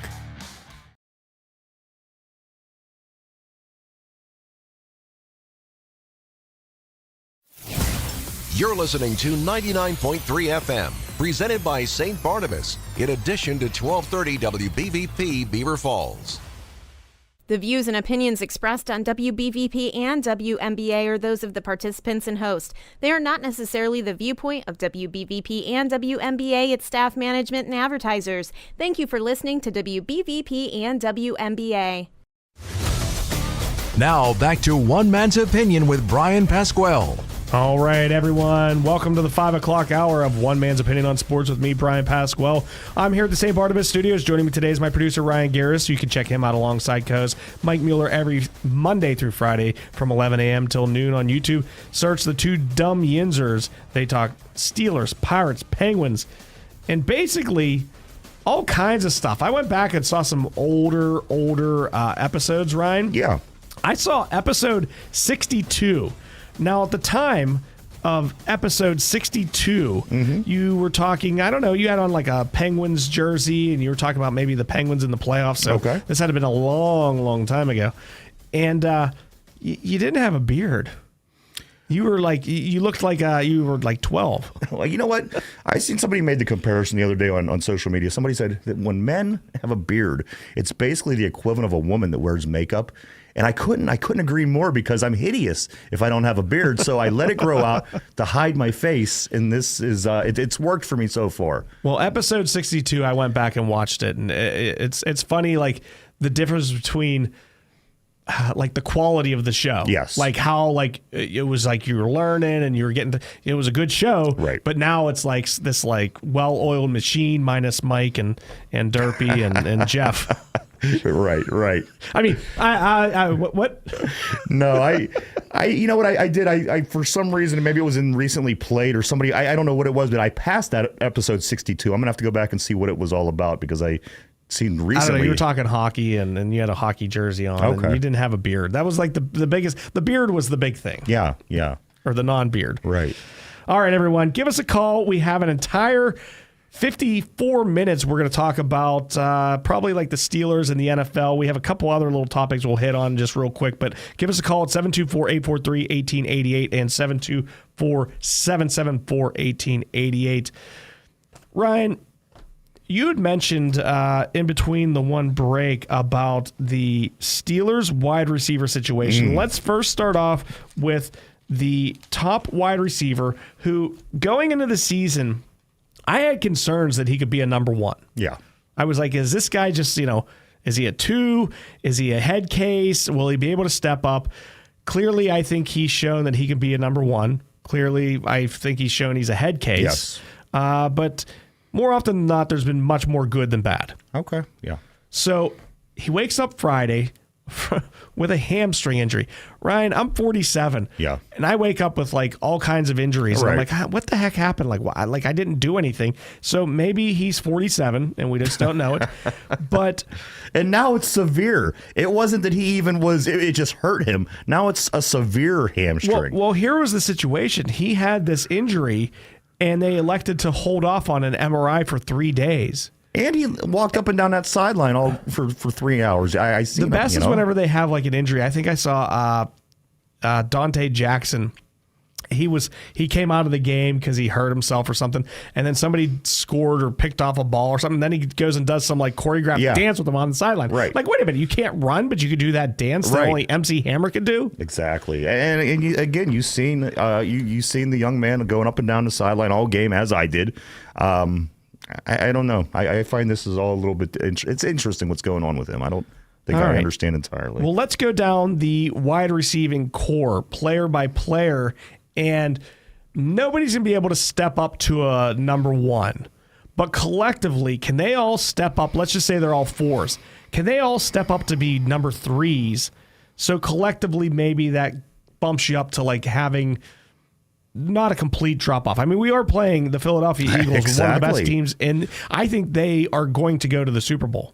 I think that's how good this team is. You know what? You said that about 3 weeks ago, and I could certainly attest to that. You've made that prediction quite a few weeks back with the Philadelphia Eagles. My thing is this, Brian. That's you. The very last thing that you said, that was where it started making sense to me, because in theory, you can't play a bunch of 3, 4s, 5s, and 6s in the NFL and win football games.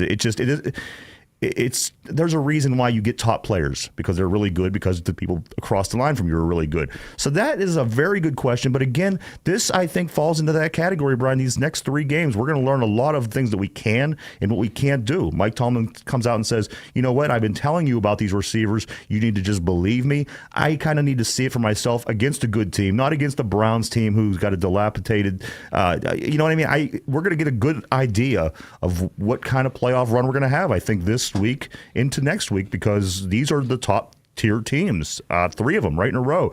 So whether we could win or whether we can't with the receivers we have, I think we learn real quick. Yes, George Pickens has a grade 2 hamstring. Grade 2, I don't know. I got a bunch of grades whenever I was going through school and college and everything. I never got a grade 2. I got, like A's and B's and, 90%. But what does a grade 2 hamstring mean? What is that like? Is that worse than a grade 1? I would assume so, yeah. Yeah, it's like a grade, it was definitely worse than they initially thought. Is there a grade 3? I don't know. We have to look this up. Anybody out there, if you're a medical doctor and you want to give us your opinion here on the grade 2 hamstring. Now, what does that mean? Does that mean, like, is he maybe done for the rest of the season? Because these seem to linger on, and or is he done and we're going to try to just hold him off until the playoffs and pull a TO in the Super Bowl? What's going on with this? At the end of the day, Brian, it's a very peculiar situation because everything was going well, and then he gets to the point where he gets into this little scuffle at the end of the game against Cleveland 2 games ago, or whoever it was, and then the very next game he gets 2 personal foul calls. He kicks the football into the stands. It just makes you wonder. And then a week later, right before the weekend comes, he has this injury. And then after the weekend comes and goes, and as you said, they didn't do an MRI. His injury is worse than they thought. It's a bit strange to me. I don't know. Maybe if we're not getting all the pieces, or maybe we're not meant to have all the pieces, Brian. But it seems to me that he will eventually be back.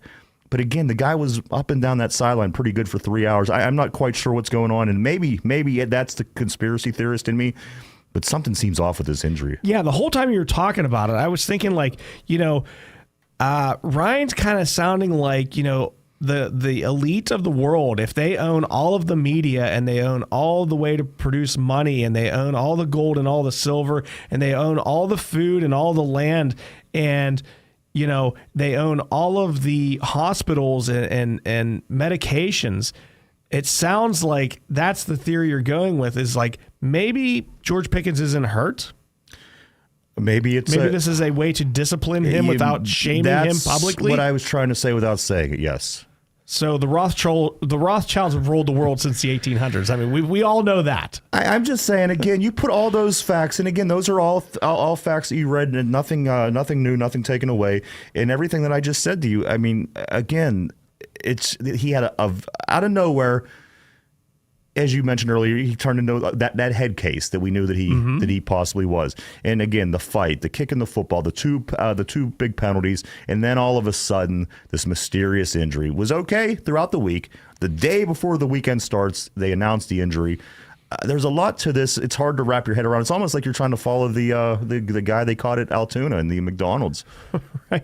Right. Yeah. I mean, and a lot of times with these, these suspensions, I mean, we're just going to pretend that this is some sort of suspension. Yeah. You have to go through protocol yes. to get out of like you have to sit in the corner for so long, and maybe he has to do A, B, and C before he's allowed out of the corner, and then they could say, oh, the hamstring's healed. Yeah, I mean, again, there's a lot of questions to this and not as many answers, but it does make sense. Again, if you wanted to discipline George Pickens and not, what was the word that you used? Not, you didn't say embarrassed, but you didn't want to publicly shame. Yeah, they didn't want to. Yeah, this they didn't would want be to the throw way, like cabbage at him in the town square. Right. They didn't want to tar and feather the guy, but this is the way that I would do it if, in fact, that was what you were doing. You were trying to maybe discipline him without throwing shame at him. This would make a lot of sense. It's funny because Ryan goes, "What did you say?" And in my head, I'm thinking like, I have no idea what I just said. Please answer that yourself, please. All right. So we do have my boy Van Jefferson, who, Ryan, I don't understand why this guy looks like he has never seen a football in his life. Yeah. He runs these routes and then they throw him the ball and he's always turning the wrong way. Yes. That touchdown that he caught, I have no idea how he caught it because it was like just the ugliest thing I've seen. It looked like you're playing a video game and you hit the wrong button. And the body of the player just kind of starts shifting and going the wrong way. I agree. What was that? I applaud the touchdown. No two ways about it. I'll take 6 points any day. But what was that? Yeah, and then you have Pat Freiermuth, who absolutely, without a doubt, needs to have more than 3 catches. Yeah, yes. I'm sorry. Like, he should be getting 8, 9, 10 catches with Pickens out. He should be getting 5 or 6 with Pickens in. But then you have, Calvin Austin, who occasionally just burns everybody and gets wide open, but I don't think that's like a consistent target. You have Scotty Miller. What else? Skoranek. Yeah, I mean, come on. We're gonna be depending on Skoranek and Scotty Miller to beat elite teams. Keep in mind, guys, we are good. We're 10-3, but have we really played a stretch like this coming up? And again, after this stretch is over, you go into the playoffs, so it doesn't get any easier. Can Mike Williams go out and have like a 7 or 8 catch game for 100 yards and a touchdown? I haven't seen it, so I don't know, but I certainly hope so. Now, he had 3 catches.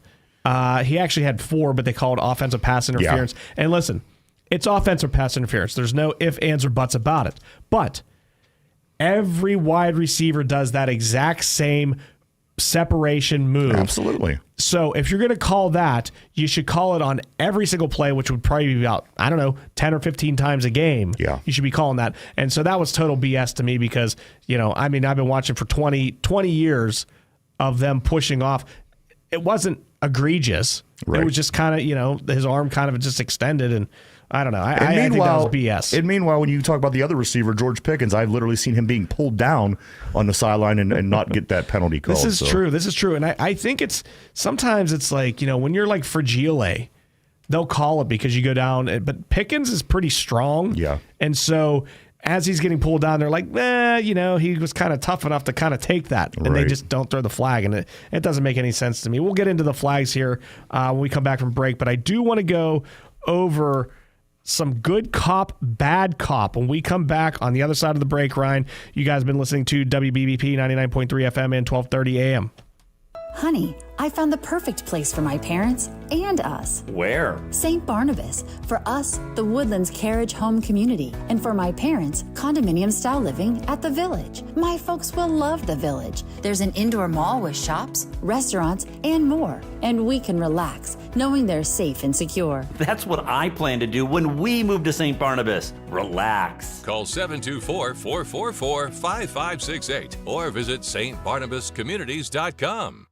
I've heard people refer to older veteran athletes as being all washed up. Well, quite frankly, that's a rather nice compliment if you ask me. This is the Aquaman of Beaver County, Jim Riggio from the Beaver Falls Municipal Authority. When you hear something like that, you have to consider the source of the water, that is.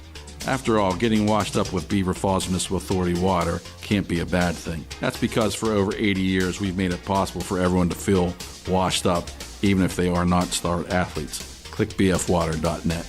Hey, can you imagine trying to hit a fastball or throwing a runner out at home? It's hard to think of doing these things under perfect circumstances, let alone with the distraction and discomfort of dental issues. Regular dental care from Dr. C. Timothy Lip can improve your productivity, happiness, and focus, even if you're not in the big leagues. Dental problems affect more than just your teeth.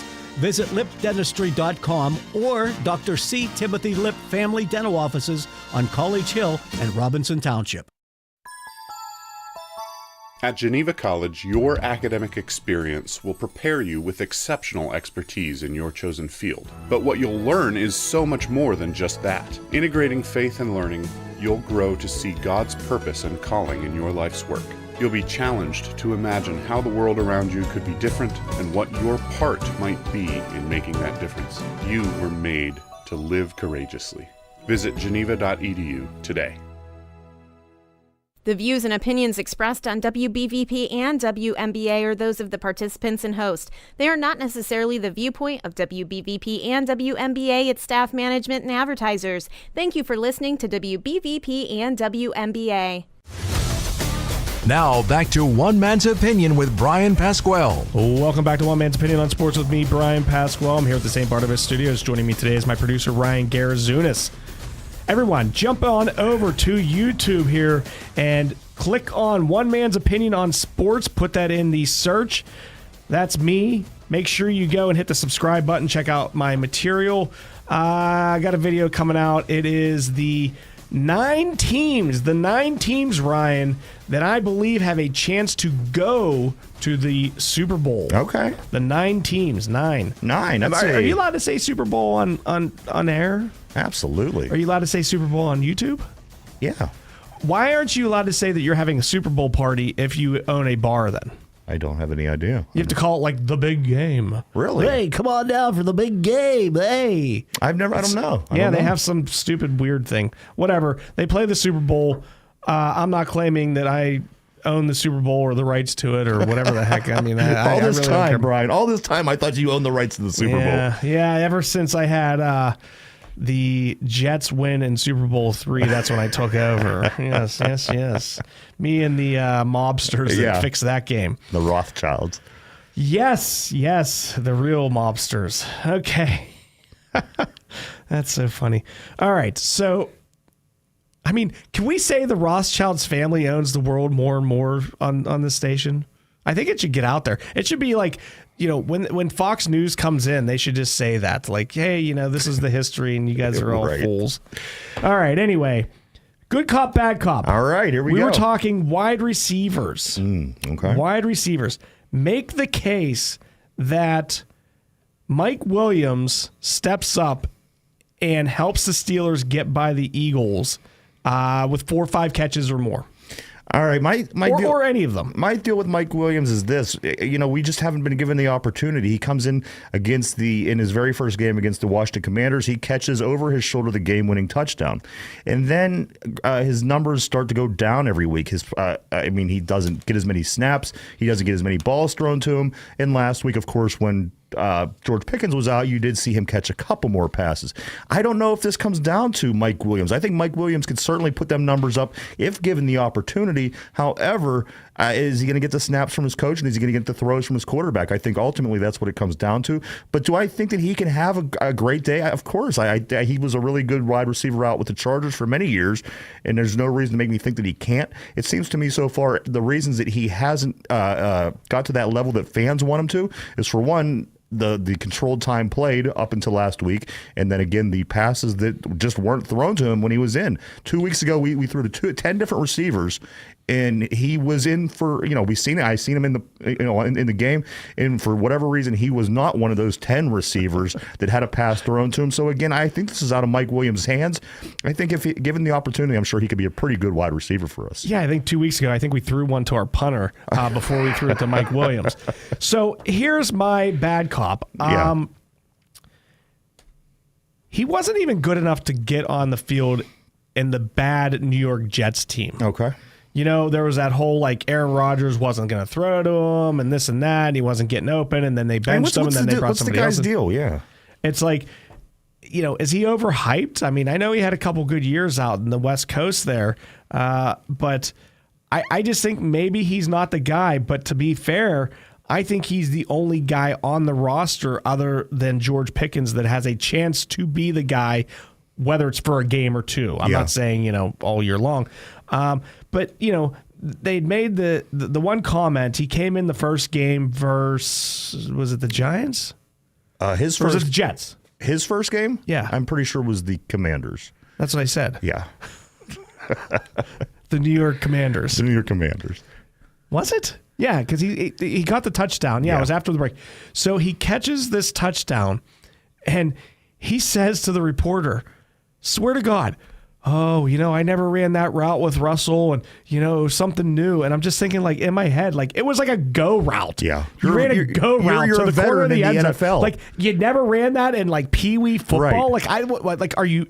Is he not a smart guy? Does he not run good routes? You're not bringing a guy in from your local high school. I mean, this guy's an NFL veteran. I wondered that myself. I mean, you have Zamboni guys playing goalie and getting a win in the NHL, and this guy says he never ran a go route to the corner of the end zone. Let me ask you this, Brian. Was there any reason that you've seen so far in the limited amount of throws to him that would make you think that he's not qualified to, be at least that number 2? He's caught everything that went to him. This past weekend, he did have that offensive pass interference, but I mean, really, you could. He still caught it. He still caught it. There's nothing that I see that makes me think that he can't be that guy. My question is, there's a space in between of what it is that he can do and what he's being allowed to do. And I don't think that has anything to do with him. Do you want me to ruin some of your Steelers watching experience, or do you want me to skip over this? No, you do it all the time. Go ahead. Okay. So, yeah, I'm the worst. I'm super negative. It's okay. I dig it. Russell Wilson, he does this thing on third down where he just throws the ball away. Yeah. He's like, you know what? We should just punt. Like, and he has it in his mind, unless somebody's like wide open immediately, I'm just throwing it out of bounds. And Mike Williams had his man beat and the safety beat by 3 or 4 yards, which is college wide open. And Russell Wilson threw it 10 yards out of bounds. Yeah. Do you remember the play? It was like down the left sideline a little bit. And Russell Wilson, he did that patent 3rd down. We're going to play it safe. Russell Wilson does this when we're in field goal range. He plays it safe to get the field goals. I mean, you have Chris Boswell, so thank goodness. And then he also does it on, hey, let's play the field position game. He does it very safe. So just watch the next game. On these 3rd downs, and let's say 3rd and 7, he never goes through his progression. Right. It's like if that one guy that he was supposed to throw it to isn't open, boom, it's just I'm throwing it out of bounds and we're punting. You know, the thing about Russell Wilson, he's going to go to the Hall of Fame one day, and it's not because he was this great thrower. He just wasn't a great. I mean, he's a good professional quarterback, no two ways about it. But at the end of the day, I think he was ultimately good because he was a smart, conservative quarterback. He was never the guy to go out. Did he vote for Trump? He was never the type to go out and just put up a bunch of yards week by week. He's always had good defenses on his teams, and he's always had a pretty good running game. And he's a great game controller. He controls the game very well. He's won a lot of football games because of it. And sometimes it comes down to just taking that ball, getting it out of bounds, not having a situation further than going for the field goal or kicking the ball away on a punt. He's a smart guy. He's going to win you football games. Again, he's not a Patrick Mahomes by any means. He's not an Allen by any means. But you have Russ. He is what he is. He's going to win you games. And you know what? We're hoping that we're like the Seahawks because we do have a good defense. We do have a good running game. And just maybe we could get to the Super Bowl with what we have. But Brian, I think ultimately, that's what he is. He's a conservative type player. He always has been. I can't think of any point in his career where that wasn't the case with him, where, as you said, just throwing the ball away.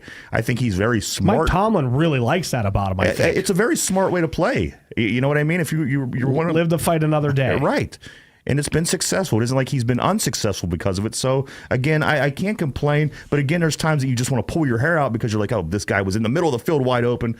But that's Russell Wilson. All right. Let's just say we go into Philadelphia and we change history and we win. Yeah. We pull out an ugly win, a gross win, a disgusting win.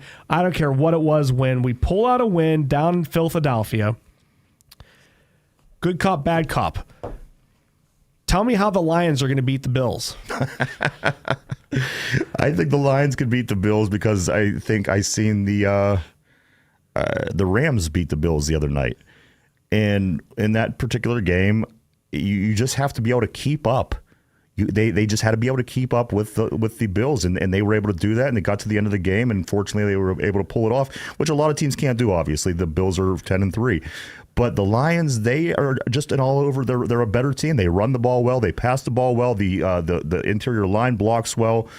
They got a strong defense. I think that the Detroit Lions can certainly win this game. No two ways about it. If the Rams did last week, I think the Lions certainly can this week. I know you're not a movie guy, but did you ever see the movie Terminator 2?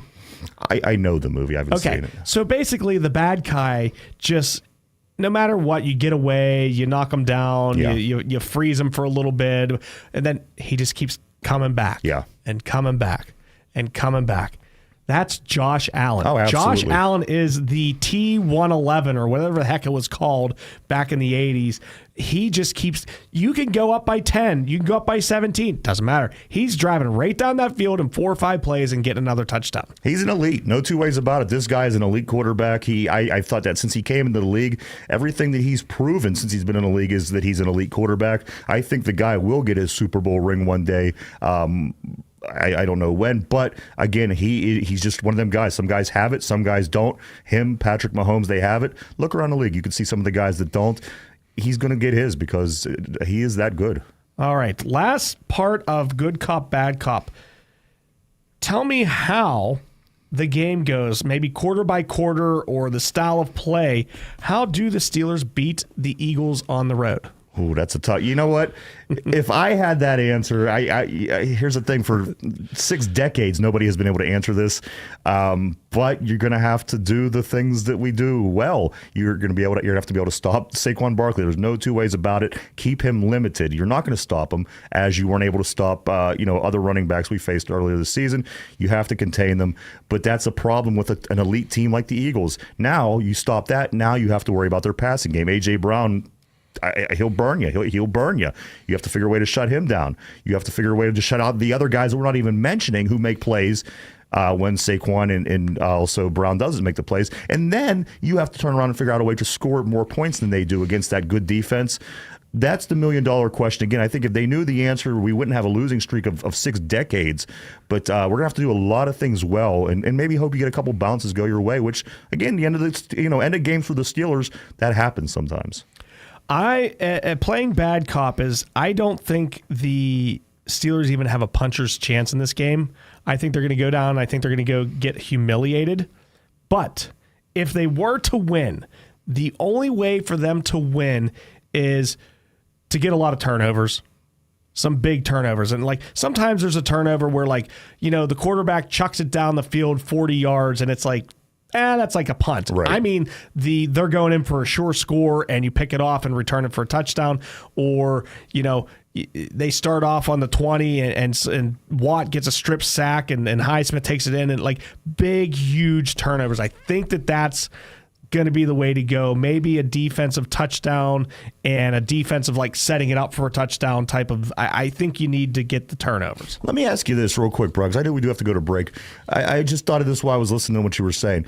Let me ask you, say the Pittsburgh Steelers are playing against the Eagles and we're up 4 points. They got the ball with under 30 seconds left. They're inside our 5-yard line. Is there any way, has anybody done it yet? Does anybody know if there's a way to actually stop their tush-push play? Let's say it comes down to this. You know it's coming. If they score this touchdown inside the 5, the game's over. They win. If we hold them, the Steelers win. Is there any way that's known to be able to stop that particular play? You always see it move forward. I don't watch the Eagles enough to know that if it gets stopped or not. But is there any way that you're able to stop that? The game's on the line. You know it's coming. Brian, can the Steelers or anybody for that matter stop that tush-push? Did you see the Bills game, the ending, this past week? I did, yes. Okay, so the Bills have the ball with a little over a minute. They're down 9, and they're on the 1. Yeah.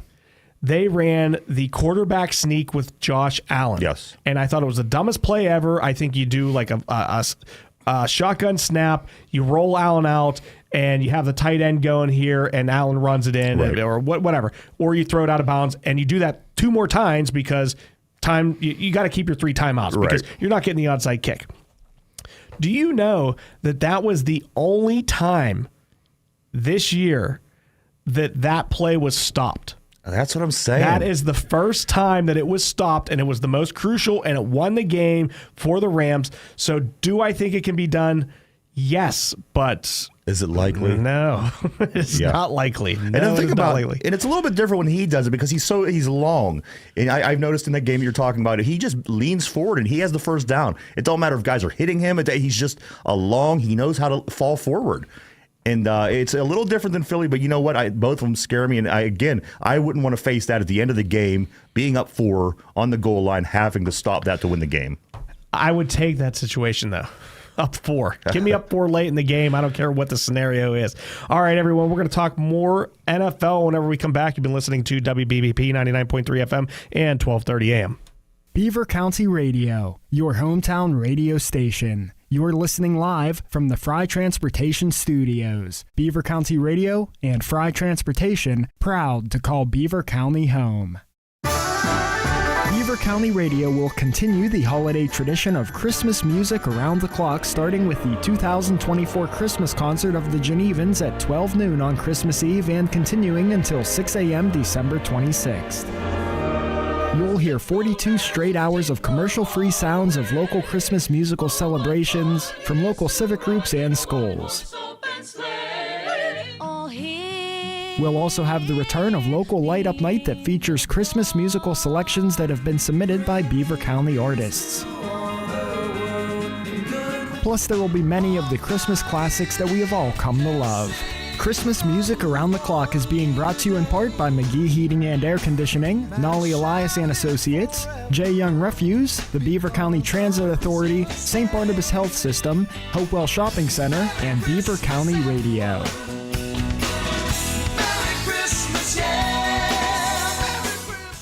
Listen to 1230 WBVP and 1460 WMBA this Friday morning in the 9 a.m. hour with guest attorneys Luxenberg, Garbett, Kelly, and George. Attorneys LGKG specialize in auto accidents, workers' compensation, medical malpractice, motorcycle accident cases, and premises liability. The attorneys Luxenberg, Garbett, Kelly, and George will be available to answer your questions during the 9 a.m. hour this Friday on 1230 WBVP and 1460 WMBA.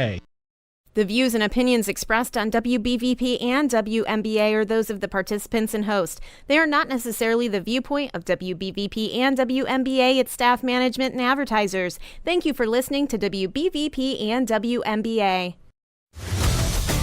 Now back to One Man's Opinion with Bryan Pasquale. All right, everyone. Welcome back to One Man's Opinion on Sports with me, Bryan Pasquale. I'm here in the St. Barnabas studios. Joining me today is my producer, Ryan Garazunas. You can check him out alongside co-host Mike Mueller every Monday through Friday from 11 a.m. till noon on YouTube. Search Two Dumb Yinzers. They talk Steelers, Pirates, Penguins, and much, much more. Also, make sure you check us out here on Beaver County Radio Facebook Live and Beaver County Radio YouTube. Give us a call. We got 25 more minutes of show. 724-843-1888 or 724-774-1888. 88. You know, Ryan does a show, and every Monday through Friday, we just mentioned that, on YouTube, the Two Dumb Yinzers. And every once in a while, Brian reminds me of Howard Stern back in the day. That's a compliment. I've always respected his work. I thought that he was... And like, here's the thing, like Ryan will be asking like a serious question. He'll be like, all right, Derpy. All right, Mike, get your thinking caps on. What year did the Cleveland Browns lose to the Steelers by 100 million points? Put your thinking caps on. And like, all I'm thinking about is like Howard Stern voice, but he's asking like two girls to put like Jello on their like exposed breasts or something. Like it was always like yours is like dead serious and his was like ridiculous. Yeah. All right. Can you throw the ring onto her, whatever? Right. Yes. Yeah, you know what? There's a lot of radio personalities that I do have tons of respect for, and I can say that I've always been fans of, and he's certainly one of them. He's achieved greatness in his career, done a lot of great things, so that's a compliment in many ways. Ryan will be like, all right, Derpy, go ahead and give us your pick for today on the game, and I just hear like all right, Baba Booey.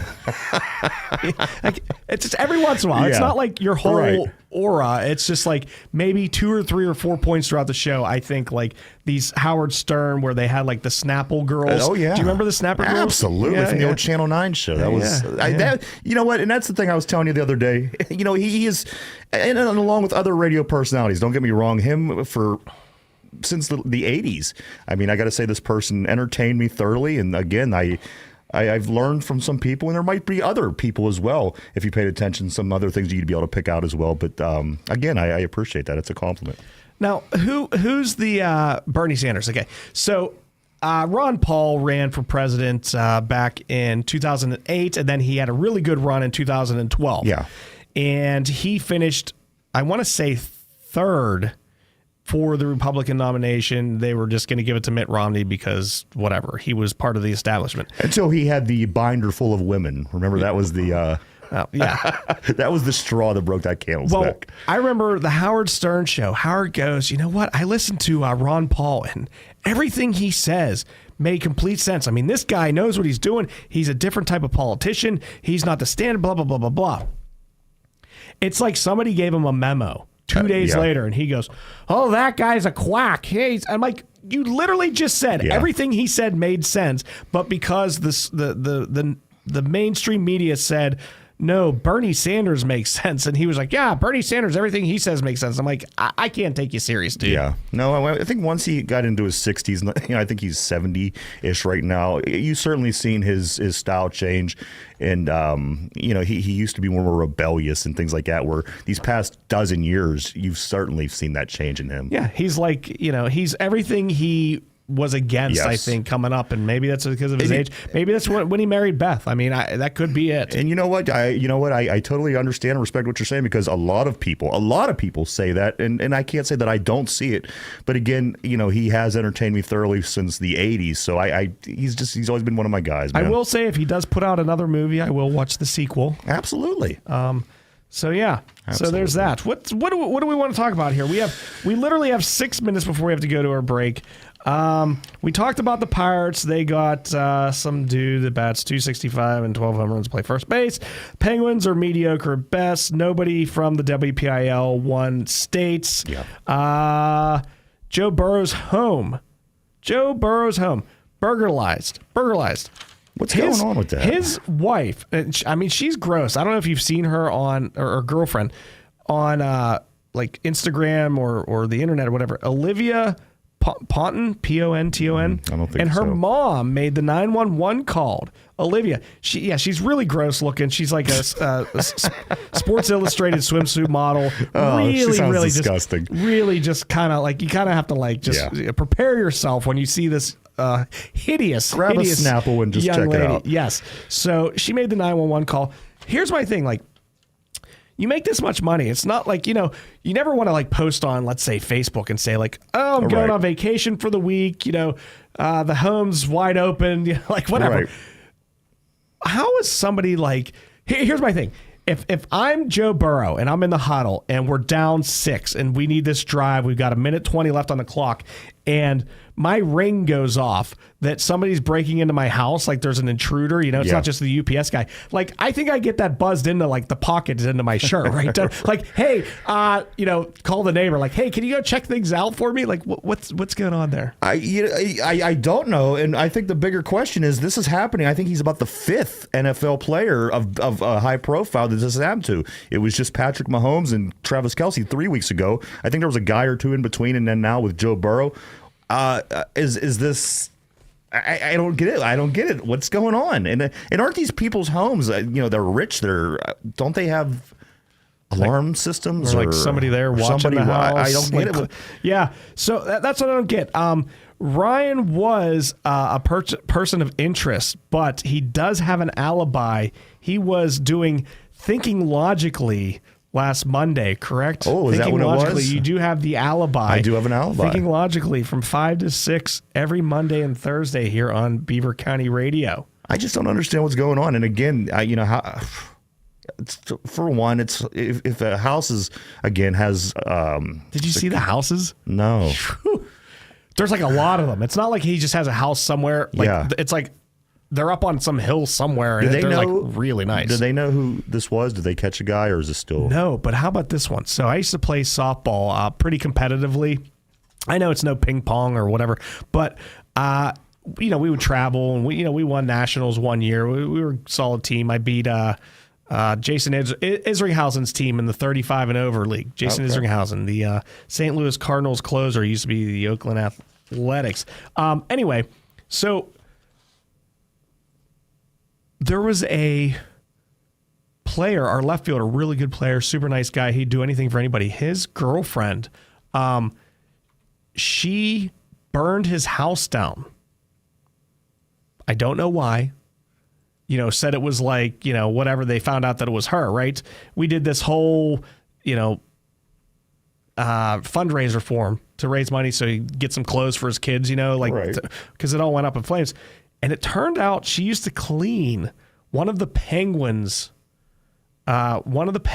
houses, and she stole like jewelry from them and then like resold it like months later and got busted. Wow. So there's just people like that out there. Yeah. That, Absolutely, man. And again, I mean, where do you even start? You think of this and you think, oh, geez, okay, for one, you don't want to be seen, obviously. How do you sneak into an unfamiliar neighborhood where people... First, you go to McDonald's. I guess that's what... You order the McRib chomp. Have everything that's... What was he eating? Nuggets? What? They said he took his mask off to take bites of something. I don't know. You know what? That whole story again. I'm still trying to wrap my head around it. Dude, eat it in your car. Like, right. Like I don't know. I've never been like a criminal, but I mean, I don't know. I've seen a couple movies. I could probably help you out a little bit. Exactly. I used to watch. What was it? Murder, She Wrote. Yeah, Angela Lansbury. Oh, of course. Oh, how about this? What's the lady that was in? Oh, you're not a movie guy.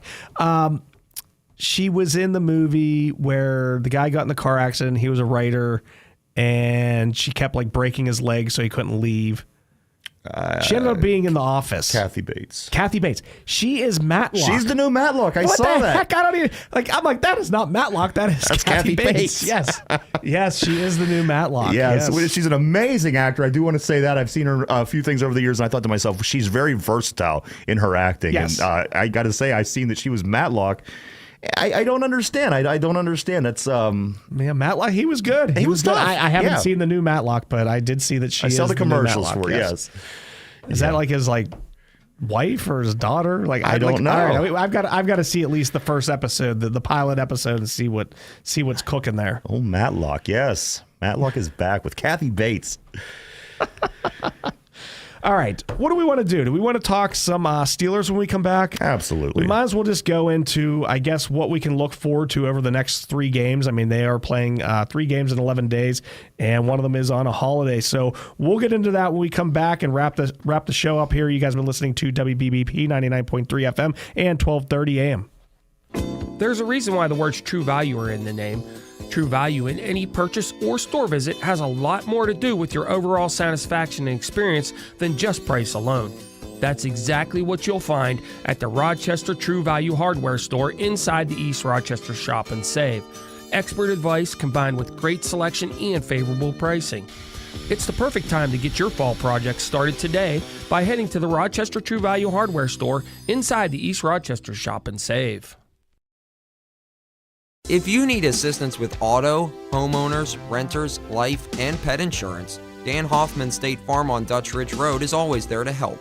Dan Hoffman State Farm brings excellent customer service to both new and existing customers, understanding insurance needs to prepare for the unexpected. Call your Beaver County neighbor Dan at 724-728-2702 or visit HoffmanSFinsurance.com for more information. That's Dan Hoffman State Farm, 3465 Dutch Ridge Road, Beaver. Football season is here, and East Rochester and Tuska Shop and Save is your tailgate headquarters. With all the food and beverages you need to make your tailgates and game day parties the best in town, fire up the grill with their top quality meats, delicious burgers, hot dogs, and chicken wings. Get your cheese and meat platters, dips, and all your game day snacks. Check out their wide variety of wines and the beer cave. Don't miss out on amazing weekly specials and save money at the pump with every dollar you spend. Stop by your Shop and Save at the Tuska Plaza or East Rochester today for everything you need this football season. You've been listening to One Man's Opinion on Sports with Bryan Pasquale on Beaver County Radio. Don't forget, you can watch the show on WBVP-WMBA Facebook page anytime. Tune in next Wednesday from 5 to 6 p.m. for One Man's Opinion on Sports with Bryan Pasquale on Beaver County Radio. The views and opinions expressed on WBVP and WMBA are those of the participants and host. They are not necessarily the viewpoint of WBVP and WMBA, its staff, management, and advertisers. Thank you for listening to WBVP and WMBA. Now back to One Man's Opinion with Bryan Pasquale. Welcome back to One Man's Opinion on Sports with me, Bryan Pasquale. I'm here at the St. Barnabas Studios. Joining me today is my producer, Ryan Garazunas. Check him out alongside co-host Mike Mueller every Monday through Friday from 11 a.m. till noon on YouTube. Search Two Dumb Yinzers. They talk Steelers, Pirates, Penguins, and much, much more. Also, make sure you check us out here on Beaver County Radio Facebook Live and Beaver County Radio YouTube. Also, do me a favor and go over to my YouTube channel. Click on One Man's Opinion on Sports. subscribe, watch some of my videos. There's another one coming out here in just a couple days. It is going to be on the 9 teams, Ryan, that I believe have a chance to go to the Super Bowl. There are 4 in the NFC and there are 5 in the AFC. You could probably pick out most of them. Now, there's a couple that didn't make it, like the Texans, the Bucks. There's some teams that do have a chance, but these are the teams I feel have like a legitimate chance.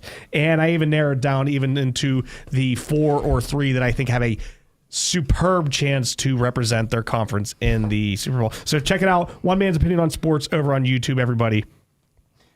I can't wait to check that out because I do have my own opinions as well, and my final 4, who I think it's going to be, and who I think can be involved, and who can't make it. And I can't wait to check it out. You said this comes out when? I listened at like 9-1. What is today? Wednesday. It is coming out before Sunday morning. Okay. So likely on Saturday. Sounds good. I can't wait. It just depends on something else. But I break it down like the team, like the 9th best chance all the way up to 1 and 2, which 1 and 2 should be like the same because one has a chance from the AFC and one has a chance from the NFC. So ideally, if you go on there and you check it out, make sure you watch the entire video, hit the like button, and then make a comment on who you think didn't make the list, should have made the list higher, or your top couple. That's the way it works. The comments, the liking, everything really helps out. Get my videos out to more people. I just started it out and I'd have like, a couple hundred people, a few hundred people watch a video. And this last one, Ryan, is about to hit 18,000 Oh, wow. Congratulations. views. Yes. So as soon as that hits 20,000, we're going to release this next one. Good for you. So Super. yeah. And it keeps chugging along. So it's on the wide receivers. It's a good video. Do check them out, The numbers are a little old. They're a few weeks old, but it's the rank's still the same. Yeah. All right. So the Pittsburgh Steelers have to play the Eagles on the road. They have to play the Ravens on the road, and then they come home versus the Chiefs. And Ryan, not only do they have to do that in 3 weeks, they have to do that in 11 days. Yeah. 11 days. I remember also in the 2020 season, we were 11-0. There was some like COVID thing, and I think we played on a weird night or something, and we played like 3 games within like 11 or 10, and then everybody got hurt. Yeah. The NFL is saying that there is no statistical difference on injuries from Sunday to Sunday and Sunday to Thursday. So they don't care if people are getting hurt. I don't care what this, like the roles changes and all this stuff. It's all about, the CTE and the major injuries. And, they're trying to save themselves from getting sued. But they're claiming that there's no difference in the Sunday to Sunday rest and the Sunday to Thursday rest. If that's the case, then just play games every 3 days then. Yeah, absolutely. And a lot of the complaints all year, Brian, were why does the Steelers have this crazy run of games? Why do they have all these very difficult games in a row? But again, I think the bigger picture, as you mentioned, is the fact that those 3 have to be played within 11 days. Okay. 2 on the road. You get 3 good teams in a row. Okay, that happens. But you know what? That scheduling is insane to me. 11 days to play the Eagles, the Ravens, and the Chiefs. Of course, anybody from any other city is going to be like, just shut up and play. Everybody. But you know what? That is extremely difficult for anybody of any time to have those 3 games in 11 days. All right. Now, you know me. I'm normally negative Nancy. And I hope just for the players' safety that I'm wrong. I feel like we're going to come out of these 3 games with all kinds of bad injuries. It's very possible. I don't want it to happen, obviously, but I just feel like it crippled us in 2020. We literally, I don't know who our linebacker was. It was like I don't know. It was like Gary from the station was like our linebacker. No offense, Gary, but I don't think you can go out there and play linebacker. But yeah, it was really sad, and we went out. We got crushed by the Browns. And then you think of it this way too: the Eagles they're physical. I mean, the Eagles you don't constantly hear about them being physical like the Steelers. You just generally hear they have a better defense than the Eagles and the Ravens. The Eagles, this team, they are just a physical team. The Ravens are just a physical team. And then after playing 2 physical teams like that in a short 4 days, you do have to play the world champions, the Chiefs, on Christmas. So this is unbelievably difficult. Again, we are a good team. Again, I look at it as a positive. What can you take away from this? But at the end of the day, it's a pretty screwed up piece of a schedule. I agree. My hopes is that the game against the Bengals doesn't matter and we can rest all of our starters. And what is it, Cal Allen? I hope Cal Allen's our quarterback that day. I really do, because from Wednesday all the way to at least 2 Saturdays or 2 Sundays from then, hopefully you get the rest for the playoffs, right? It looks like we finish up, oh boy. Yes, the 5th. The last game is on the 5th, and I believe that we'll be playing that first round if we don't get the bye. So it would be that following week. We would only have either a Saturday or Sunday game, right? So we would have 11 days. Is that right? By my math?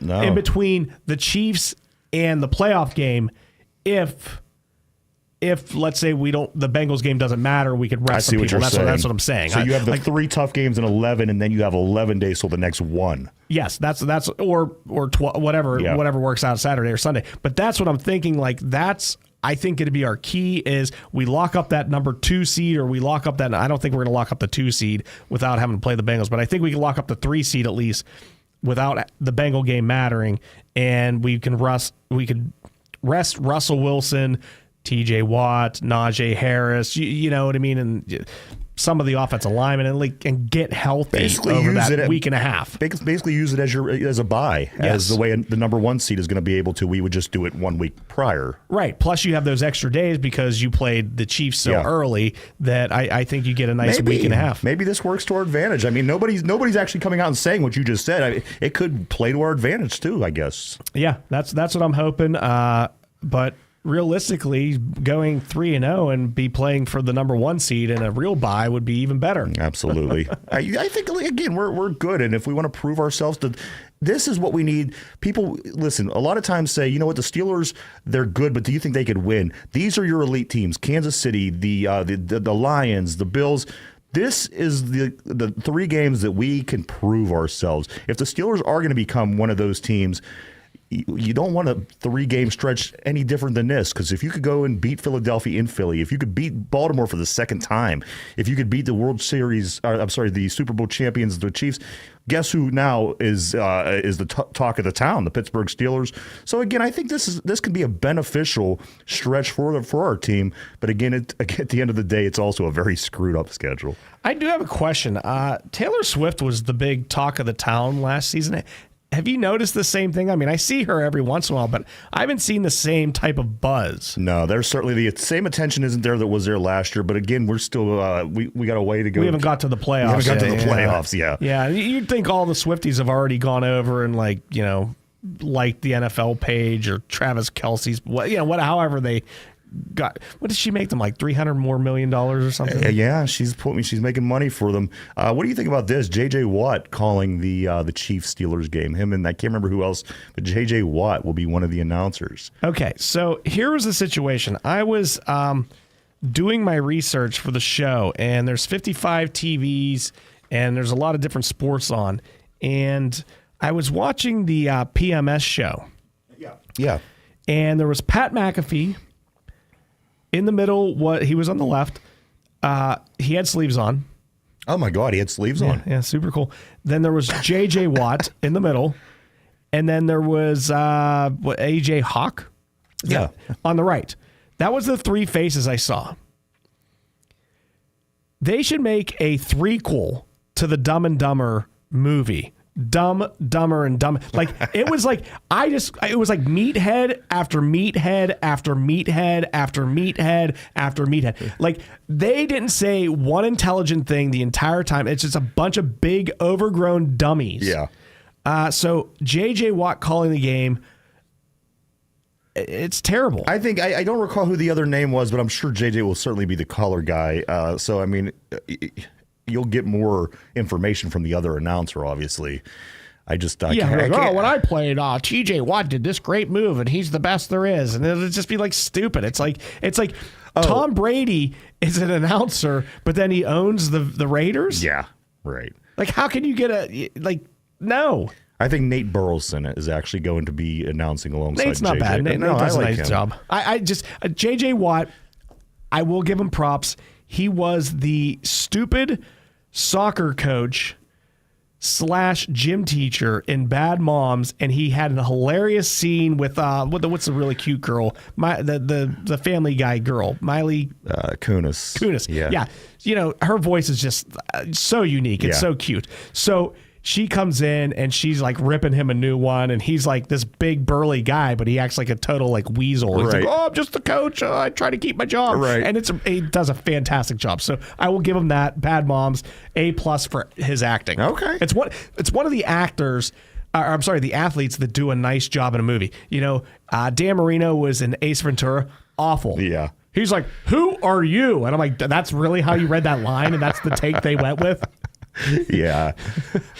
Anyway, one of the movies that I thought was really good with athletes, I like the. See, we got to get you to watch some movies, because I'd like to talk movies sometimes. We have not that much sports to talk about. Longest Yard. I think there was some pretty good athletes in that one. Which one? The remake.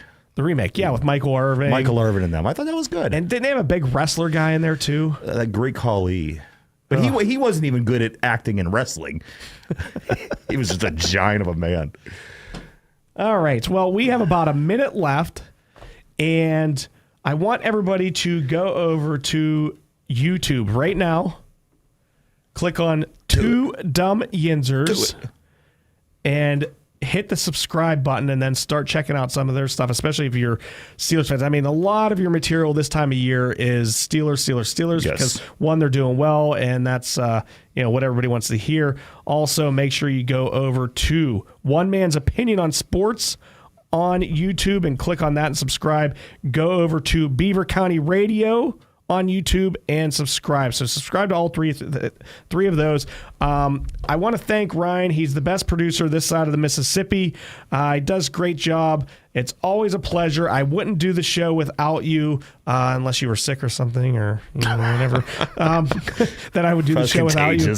But other than that, Ryan, anything before we get out of here? No, I do want to say great show as always, Brian. I certainly love doing this with you as well. Let's get this win against Philadelphia. It all starts on Sunday, 4:25 in Philly. Let's get that win in Philly. Somehow, some way, let's make it happen. Yes. All right, everyone. You've been listening to WBVP 99.3 FM. We will see you back here in 166 hours.